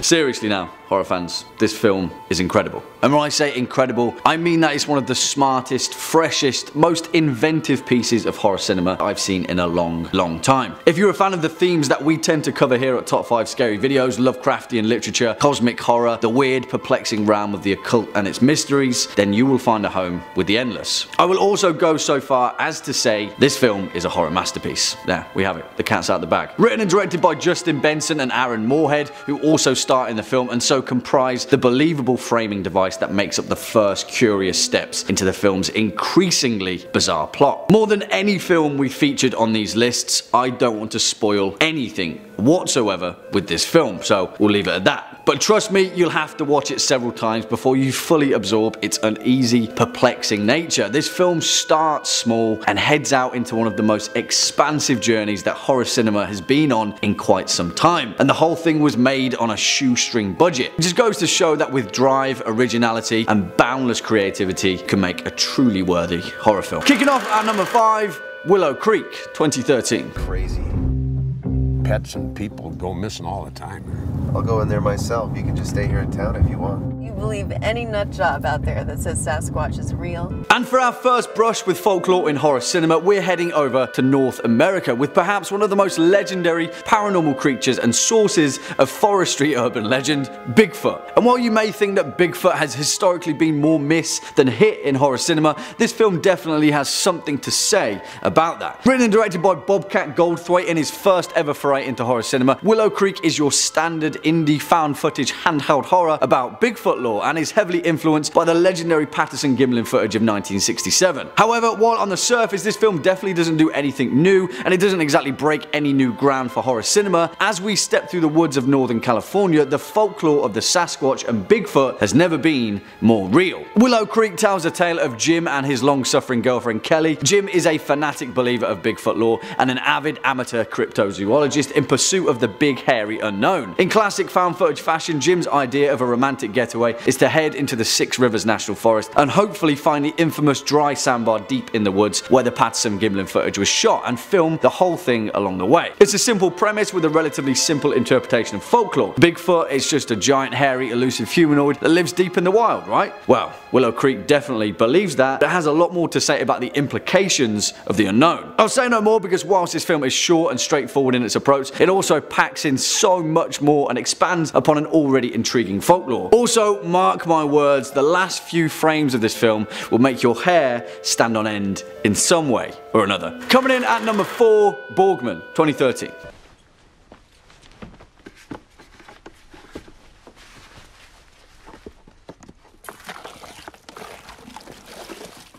And for our next entry, we'll be heading over to the mysteries and dark fantasies of Germanic folklore. And whilst this film isn't exactly the most clear-cut interpretation of a fairy tale, its mechanics are a much more modern description of an age-old fear. 2013's Borgman isn't exactly the clearest or most obvious of horror films. In fact, in many ways, it's a film that relies on the psychology of fear to land its punches, but it's in the surrealism of this horror movie where things really get interesting. Written and directed by Dutch filmmaker Alex van Vormedam, Borgman paints the intriguing picture of a mysterious homeless man that goes by many names throughout the film, but in all reality, he is none other than an Alp, the nightmare demon of Germanic folklore. In the oral traditions of Central European society, the old High German creature, the Alp, was likened to an often malevolent nature god or demon similar to that of a faun that would later be morphed into the elves of Celtic and Scandinavian lore. In Borgman, this simple formula gets a much more modern retelling as the mysterious homeless man, otherwise known as Anton, gets chased out of his underground home deep in the wilderness by a priest and 2 armed men, where he seeks refuge in a wealthy family's home. And then, as we expect, things take a much more mystical turn. I won't say any more because Borgman is a surprisingly shocking film and the final act of this movie is pure evil. It's almost like Michael Haneke's Funny Games just with an ancient Germanic Alp instead. And that's what makes it great. Next up at number 3, the Poughkeepsie Tapes. When people think of serial killers, they think of 4 or 5 people, you know, Ted Bundy, Dahmer, Gacy, etc. But what most people don't realize is how many more there are. An interesting film, to say the least. Now, I'm not the biggest fan of found footage horror, and to be honest, I'm not even the biggest fan of gore for the sake of gore and shock horror cinema. However, there is one exception, and I also think that this film gets unjustly labelled as torture porn because it's fundamentally not. It's a documentary about a serial killer and a twisted insight into the mind of a fictional mass murderer, captured over 800 neatly organised videotapes dubbed the Poughkeepsie Tapes. Written and directed by John Eric Dowdle, this film was pretty much shelved by MGM and never actually made it to mass distribution, which is the reason why it went underneath most people's radar. And it's kind of been a thorn in the side of horror cinema for quite a while, receiving scathing reviews from critics. For fans of horror cinema though, the Poughkeepsie Tapes is worth a watch, simply because it's so fresh in its concept and it's a form that we rarely get to see done correctly in the genre. Also, it's really messed up. Swinging in at number 2, Eden Lake. I'm not looking at a face page, I'm looking at a tip.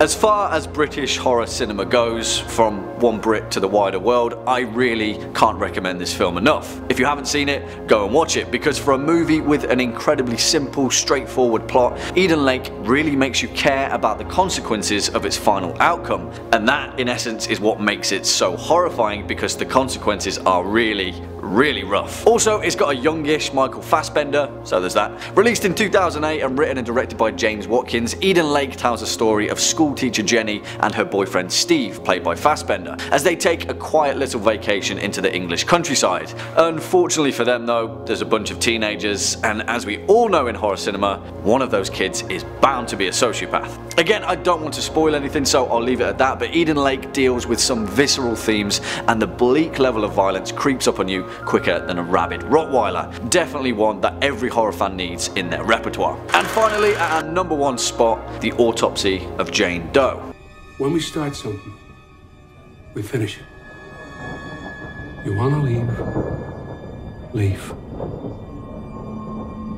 Going into this film, I had zero expectations, and considering it was pretty much a direct-to-Netflix feature, I was completely blown away by how damn good of a horror flick it is. I know I say this time and time again, but the difference between a well-made, well-handled, slow, supernatural horror compared to that of a gore fest patched together with some cheap tricks and CGI is massively important to the horror genre as a whole. Well, director Andrew Overdahl definitely delivered on that benchmark, stating that he wanted to prove he could do more than found footage style horror after his critical success with Troll Hunter, which, if you haven't seen that either, see it, it's awesome. 2 for 1. The Autopsy of Jane Doe is the story of a mysterious corpse and the slow unravelling of the causes of her death by father-son mortician duo Austin and Tommy Tilden, played by Emile Hirsch and the awesome Brian Cox respectively. This film also handles the paranormal in a very responsible manner. We're never expected to believe anything that isn't already alluded to in the film's plot. In essence, this is a very smart film. It's claustrophobic in all the right ways, it's disturbing and elegant,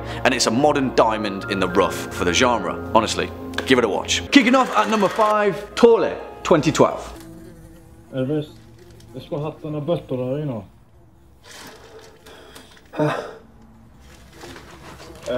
Ska hatta den. Now, some of you may pronounce this film Thale, which is fine. I mean, it's Tåle, but whatever, say what you want. Okay, let's get this out of the way first and foremost. This film is low budget, like really low budget, as in $10,000 low budget, and that may perhaps detract from a few people's enjoyment of this film, because for the most part, you can tell that this film is low budget. There's no hiding it, but to hell with that, because even with the scratchy CGI, this film is perhaps the literal definition of folklore in horror cinema, focusing on one of Scandinavia's most legendary forest creatures, the Hulda, which are essentially the same sirens and succubi of Greek and Eastern mythology, encapsulated in this case as the legendary spirits of the wild woodlands of Norway. And while this film has a particularly bold premise, the magic of it comes with how much focus there is on the smaller details of the magical and the horrifying price that comes with meddling in such an ancient power. Written and directed by Alexander Nordas in his feature film debut, Tåle tells the tale of 2 guys, Alvis and Leo, who are down on their luck but struggle to make ends meet by running a crime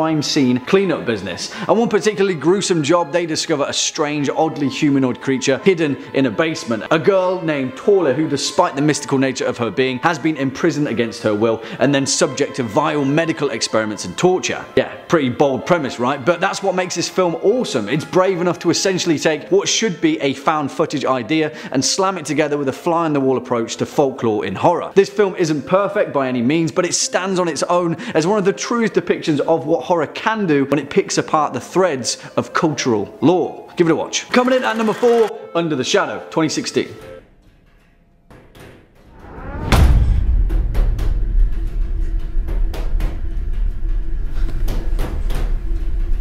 And let's preface this with the fact that this film is bleak. really, really bleak, but also on the flip side to that coin, also strangely mystifying and alluring in ways that only the supernatural folklore and mythologies of the Middle East can be. And for those of you with Netflix, it's pretty much available to stream in every country, so you have no excuse to not watch this film, really. And also, whilst this film received the fickle appraisal service of a vast host of film critics, a fact that will oftentimes put some people off, it really does live up to its hype. And 2016's Under the Shadow does something with the horror genre that many films fail to do. It made itself historically relevant without once sacrificing any portion of its narrative to do so. It's seamless, and because of that, this film hits relentlessly hard on many different levels, carving its own place in the landscape of horror fiction, yet sitting beside films such as Jennifer Kent's The Babadook, as well as her 2018 film The Nightingale, two films that may give you a sense of the tone to Under the Shadow. Written and directed by Babak Anvari, Under the Shadow tells a tale of a mother, Shida, and her daughter, Korsa, who are caught amidst the final year of the Iran-Iraq war that ravaged throughout the late 1980s and find themselves sheltered in their apartment building in Tehran as the Iraqi army shell the city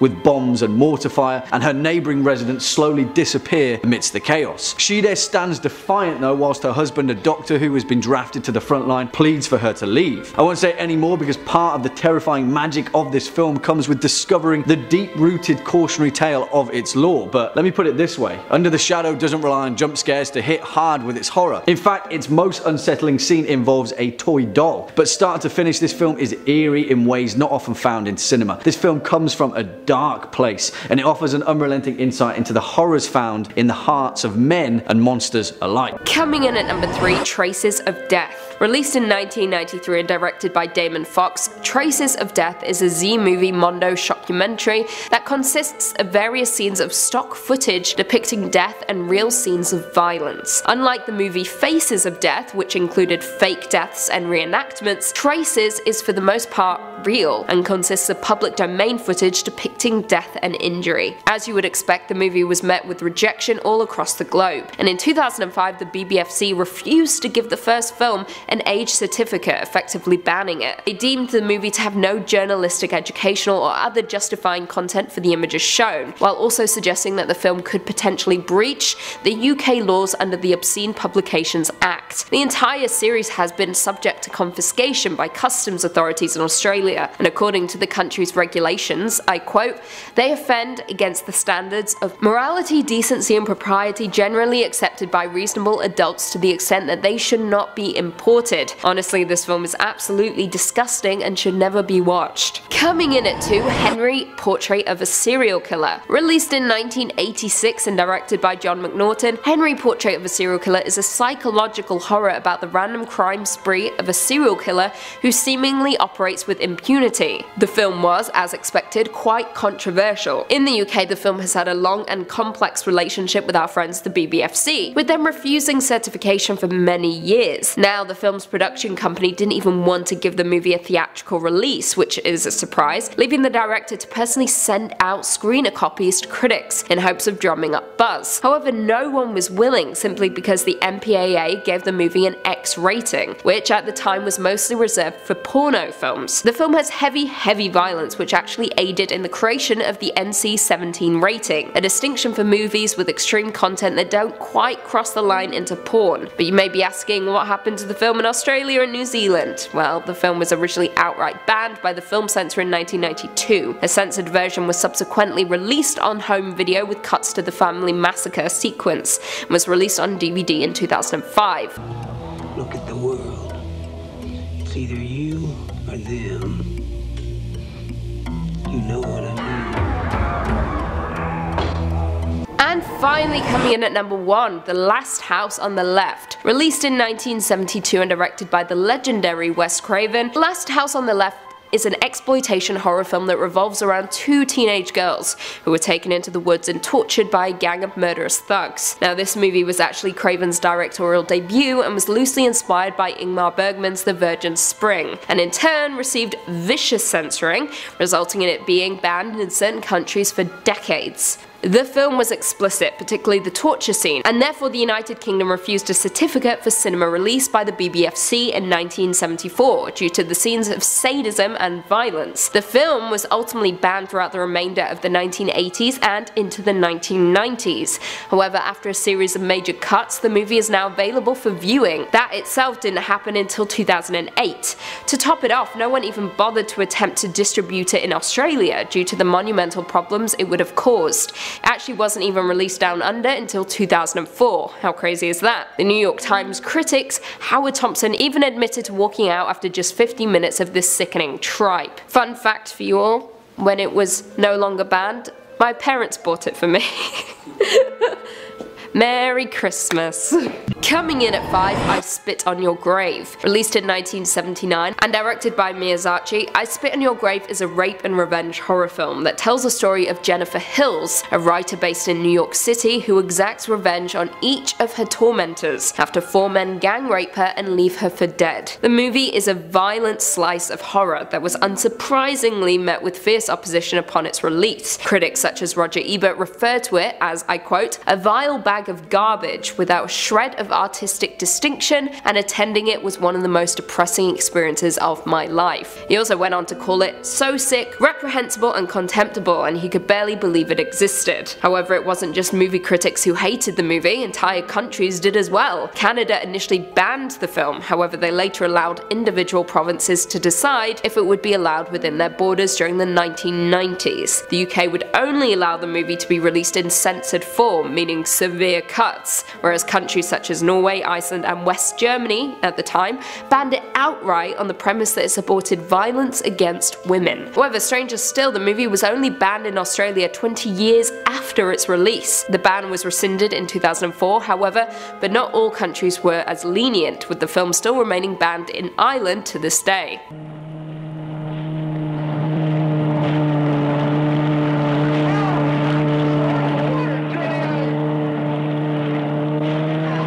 Coming in at 4, Snuff. Released in 1976 and directed by Michael Finley, Snuff is a splatter film that is most notorious for being marketed as if it were an actual snuff film. The plot itself revolves around actress Terry London and her producer Max Marsh, who visit an unnamed country in South America. A female biker cult led by a man named Satan stalks and eventually murders the pregnant London and her circle of friends. The movie is very Manson family-esque before quickly switching gears and becoming a documentary of a young woman being killed by the film's crew. Now, this movie actually has an interesting backstory. Michael Finley went down to Argentina to shoot a quick and dirty movie that would ultimately cash in on the Helter Skelter craze, titling it Slaughter. However, the movie was unreleasable, but the then distributor Alan Shackleton had the idea of filming a fake killing, tacking it on the end of the movie and creating rumours that this was the real deal, a real snuff film. So to double down on the urban legend, they renamed the movie Snuff, and then hired fake protesters to picket in front of theatres. It eventually got to the point that the New York's district attorney considered prosecuting a theatre owner who was showing it. However, Variety were the first to expose the movie and its publicity stunts as hoaxes. This is the true story of 4 innocent young actresses who thought they were making just another movie, but didn't know they were making the ultimate movie. Coming in at 3, The Devils, 1971. The Devils is a 1971 British historical drama horror movie directed by Ken Russell and starring Oliver Reed and Vanessa Redgrave. The film is a dramatized historical account of the rise and fall of Urbain Grandier, a 17th century Roman Catholic priest executed for witchcraft following the supposed possessions in Loudun, France. It also focuses on Sister Jeannie de Angelis, a sexually repressed nun who inadvertently incites the accusations. The Devils was partly adapted from the 1952 non-fiction book The Devils of Loudun by Aldous Huxley, and partly on the 1960 play The Devils by John Whiting, also based on Huxley's book. The film faced harsh criticism upon its release from the National Film Rating Systems due to its disturbingly violent sexual and religious content, and originally received an X X rating in both the United Kingdom and the United States. It was also banned in several countries and in turn heavily edited for release in others. The explicit sexual and violent content paired with its commentary on religious institutions resulted in the film suffering significant censorship. Commenting on the movie's nature, Reed stated, "We never set out to make a pretty Christian film. Charlton Heston made enough of those. The film is about twisted people." The movie has actually never received a release in its original uncut form, saying that critics dismissed the film for its explicit content, though it did go on to win the awards for Best Director at the Venice Film Festival, as well as from the US National Board of Review. The Devils received critical backlash upon its release due to its outrageous, overheated and pornographic nature, and went on to be publicly condemned by the Vatican. Coming in at 2, Ilsa, She-Wolf of the SS. Ilsa, She-Wolf of the SS is a 1975 Canadian Nazi-ploitation sexploitation film directed by Don Edmonds and written by Jonah Royston. The plot centers on Ilsa, a commandant of a Nazi prison camp who conducts sadistic scientific experiments designed to demonstrate that women are more capable of enduring pain than men are, and therefore should be allowed to fight in the German armed forces. Ilsa, She-Wolf of the SS has received primarily negative reviews, as you would expect, and holds a 36% approval rating on Rotten Tomatoes. The Independent Film Journal described it as, "Only the most dangerously sadistic mentalities will manage to sit voluntarily through more than 10 minutes of Ilsa, She-Wolf of the SS, a graphic, stomach-churning catalogue of Nazi medical atrocities that makes Texas Chainsaw Massacre look like a Sunday picnic. Theaters catering to the lowest possible grade of audience could make a bundle of dirty money." Others would be wise to forget it. However, more interesting still, the film's director Don Edmonds described the movie screenplay as the worst piece of I have ever read. Interesting. It is certainly not hard to see why this movie was banned, with the commander literally torturing prisoners in an effort to prove their threshold for pain, in turn being rejected in multiple countries even to this day. If I were you, I'd steer clear of Ilsa, She-Wolf of the SS. And finally coming in at number 1, Freaks 1932. Freaks is a 1932 pre-code horror movie produced and directed by Todd Browning. For those who don't know, pre-code refers to the period of time in Hollywood where film was transitioning into talkies, and it was no holds barred. Films could get away with so much without there being any repercussions. That was until the Code Authority came along and changed everything. However, I digress, we'll return to that later. The movie itself follows a trapeze artist who joins a group of carnival sideshow performers with a plan to seduce and murder a dwarf in the group to gain his inheritance, but her plot proved to have dangerous consequences. The film is based on elements from the short story Spurs by Todd Robbins. The movie was given a test screening with audience members reacting negatively to the movie's grotesque content. In response to this, the movie was significantly cut and additional footage was incorporated. However, despite the cuts made to the movie, Freaks still garnered notice due to the fact that its eponymous characters were portrayed by people who worked as sideshow performers and had real disabilities. Due to this, the film was banned in the United Kingdom for over 30 years and was labelled as brutal and grotesque in Canada. Although it received critical backlash, Freaks was subject to reappraisal in the 60s and has since been shown frequently throughout the United States as a midnight movie. As of right now, Freaks holds an approval rating of 94% on Rotten Tomatoes, with the general consensus reading, "Time has been kind to this horror legend. Freaks managed to frighten, shock and even touch viewers in ways that contemporary viewers missed, and still holds true. Freaks, in my opinion, is one of the most important pieces of horror cinema and still remains one of the most disturbing films I've had the pleasure of watching." I also wrote my entire university dissertation on it. So. Kicking off at number 5, Men Behind the Sun, 1988.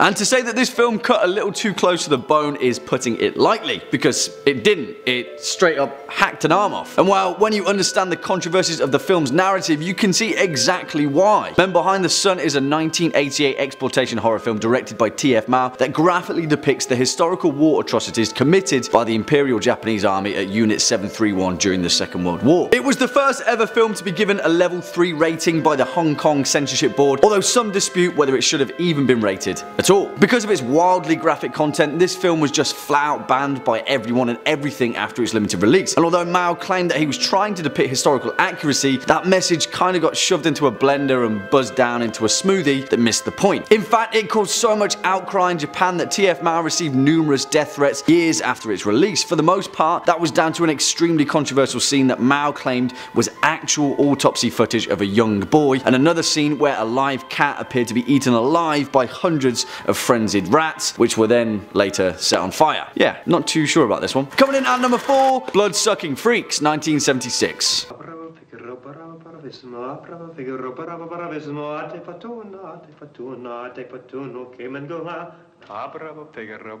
Whew, buddy, where do we even begin? What makes this film all the more unstomachable is that following its original release, it was marketed as a horror comedy. Although there isn't a lot of comedy to it, really, or tragedy. It's just kind of flat and bleak and doesn't really offer a lot of anything other than 1,000,001 different methods of onstage torture. Originally shot under the title of Sardu, Master of the Screaming Virgins, and then retitled to The Incredible Torture Show, before settling on the distribution title of Blood-Sucking Freaks, the history of its namesake pretty much sums up its content. It's confused, at best. But despite the non-stop gross out tactics that Blood-Sucking Freaks deployed, it was the events that unfolded after the film's release that cemented it eternally in the upper echelons of cult classic exploitation cinema. The film's main character, the violent and depraved Dr. Sardu, played by Seamus O'Brien, was stabbed to death by a burglar in his own apartment shortly after the film's release. Not only that, but model Viju Krem, who plays the character of Natasha Di Natale, was shot and killed during a hunting accident several years later. Both of their tragic deaths only added to the cult status of Blood-Sucking Freaks, further contributing to the film's legendary notoriety. Swinging in at number 3, The Wailing. Oh man, is this film good. South Korean cinema just can't seem to make a bad horror film, and at the top of that pile is The Wailing, written and directed by Na Hong Jin.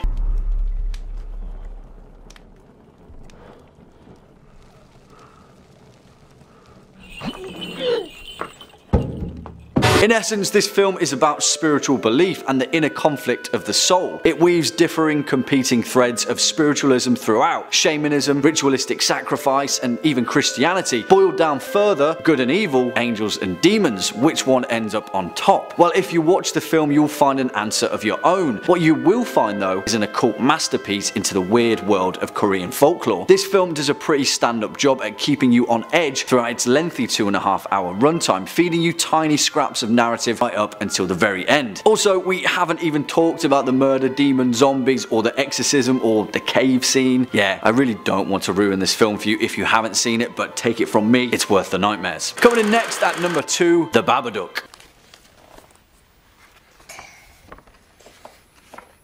If it's in a word or it's in a look, you can't get rid of the Babadook. Are you terrified of creepy shadow monsters that lurk behind your wardrobe door? Then please sit down in a dark room and watch The Babadook, a 2014 Australian psychological creature feature from Jennifer Kent. I say creature feature in the loosest sense because, guys, seriously, what the hell is The Babadook? I still don't know, and it's got me pretty shook. That, in essence, is the success of this film though, the fear of the unknown, the strange, otherworldly sense that you get as a child trying to fall asleep in a bleak, unfamiliar house. It blends the supernatural with the surreal, with a pinch of native Australian folklore to boot. Plus, also, if you're a fan of the kid fighting back against the monster, then you'll be thrilled at 6-year-old Samuel, played by Noah Wiseman, who absolutely steals the show. I appreciate that people have tried to find further meaning in this film's plot, its ending in particular, and while I think that there are wider cinematic elements that tie this film's plot together, without all of that, it's just a gut-wrenching, knees-weak, palms-sweaty kind of horror movie. You know, the best kind. It's a suspenseful, slightly off story about confronting the darkness that lies within. And finally, at our number 1 spot, The Witch. You know what? I get it if you don't like this film. I understand the criticism that it received, but let me tell you, you're wrong, because this film is possibly the most unnervingly, unexplainably, brilliantly strange piece of horror cinema of recent times. It ticks every box on my list, and I'll tell you why.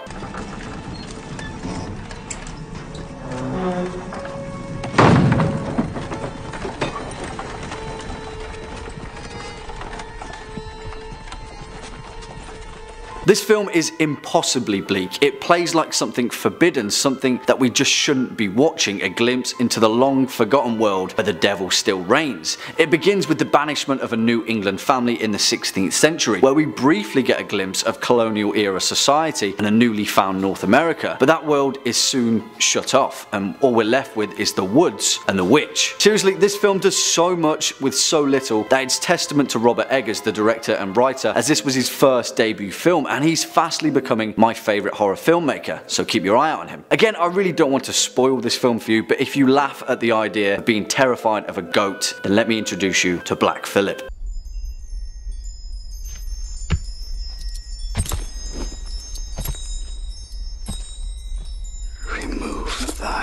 shift. Kicking off at number 5, Road Games, 1981. Oh, he's just killed a girl. Did he make love to her first? I don't know. What's the difference? It makes a lot of difference. I think in order to play the game properly, we have to know what he thinks of women. And the fact that this film is widely forgotten by the mainstream is a feat in and of itself, because stylistically, Road Games is a visual treat that was way, way ahead of its time. It's also widely considered by none other than Quentin Tarantino to be his favourite film ever made. If that's not an accolade, I don't know what is. Released in 1981, Road Games is an Australian horror thriller set in the outback, produced and directed by Richard Franklin and written by Everett DeRoche, and starring, you just wait for it, the one, the only, Jamie Lee Curtis, during a time when her career as the greatest final girl of horror history had already been cemented in John Carpenter's Halloween. She figured she'd head over to Australia, shoot this film, and then everyone kind of forgot about it. But they shouldn't have, because it's really, really good. What plays out is an incredibly straightforward storyline. A truck driver named Patrick Quid, played by the formidable Stacy Keach, travels across the outback, picks up a hitchhiker, Jamie Lee Curtis, all the while a killer is on the loose. And because of that simple storyline, what plays out is an almost Hitchcockian runaway train, with direct nods to tight dialogue and characterization of Rear Window and North by Northwest. If you're into equal parts sweeping vistas and equal parts close quarters violence, you will absolutely love this film. Coming in at number 4, Parents, 1989.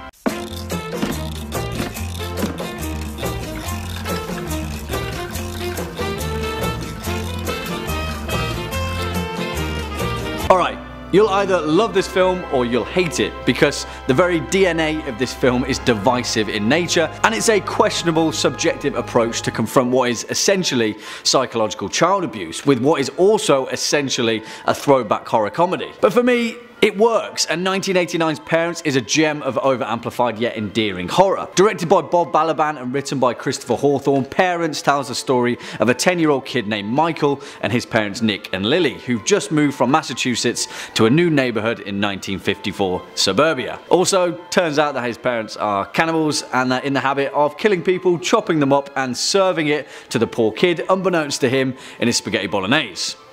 Not cool, Parents. Not cool at all. Yeah, listen, this film was an absolute flop at the box office, and Balaban's foray into feature filmmaking never truly recovered. But if you scratch away the surface, Parents is just an incredibly entertaining and straight up grotesque display of mom and pop suburban horror. While the tone may be off in some parts, the fact that we see this whole thing through the eyes of a child is horrifying enough. Next up at number 3, Serbian film, 2010. Sprema se nešto veliko. Umetnička pornografija na najvišem nivou i to ovde kod nas. U Srbiji? Samo se radi u Srbiji za strano tržište. Oh boy. I'm not gonna lie, guys, I tried to keep this film far away from this list, but eventually it's clear, there's no denying this fact. 2010's A Serbian Film is one of the most widely controversial movies ever made, and rightly so, because if you've seen a Serbian film, you know that seeing it once is one time too many. The thought of watching this film again actually makes me slightly anxious, and if that's not too real, I'm not entirely sure what is. The film itself was investigated in Serbia for crimes against sexual minors and crimes related to the protection of minors, bagging the film's writers and directors several court appearances, all of which were later unfounded. Now, don't get me wrong, I kind of wanted to give this film the benefit of the doubt after hearing that it had much more allegorical themes to it than first met the eye. But all of that pretty much goes out of the window after the second act, and any artistic merit that this film had just slowly crumbles in front of your eyes in an even more depressing turn of events. The closing few moments of this film are some of the most mentally scarring scenes I have ever witnessed in cinema. Straight up, brutally honest. And that's alongside several other scenes that already give this film the notoriety it's gathered. You might think that you want to watch a Serbian film. Trust me, you don't. Save yourself the trauma. Swinging in at number 2, Salo, or the 120 Days of Sodom, 1975. Creature incatenate, destinate al nostro piacere. Spero non vi siate illusi di trovare qui la ridicola libertà concessa dal mondo esterno. Okay, the flip reverse of a Serbian film, and something that very much manages to successfully garner artistic credit. But also, I don't say this lightly, it's still messed up. Really, really messed up. As director John Waters said, Salo is a beautiful film. It uses obscenity in an intelligent way, and it's about the pornography of power, which is pretty spot on, really.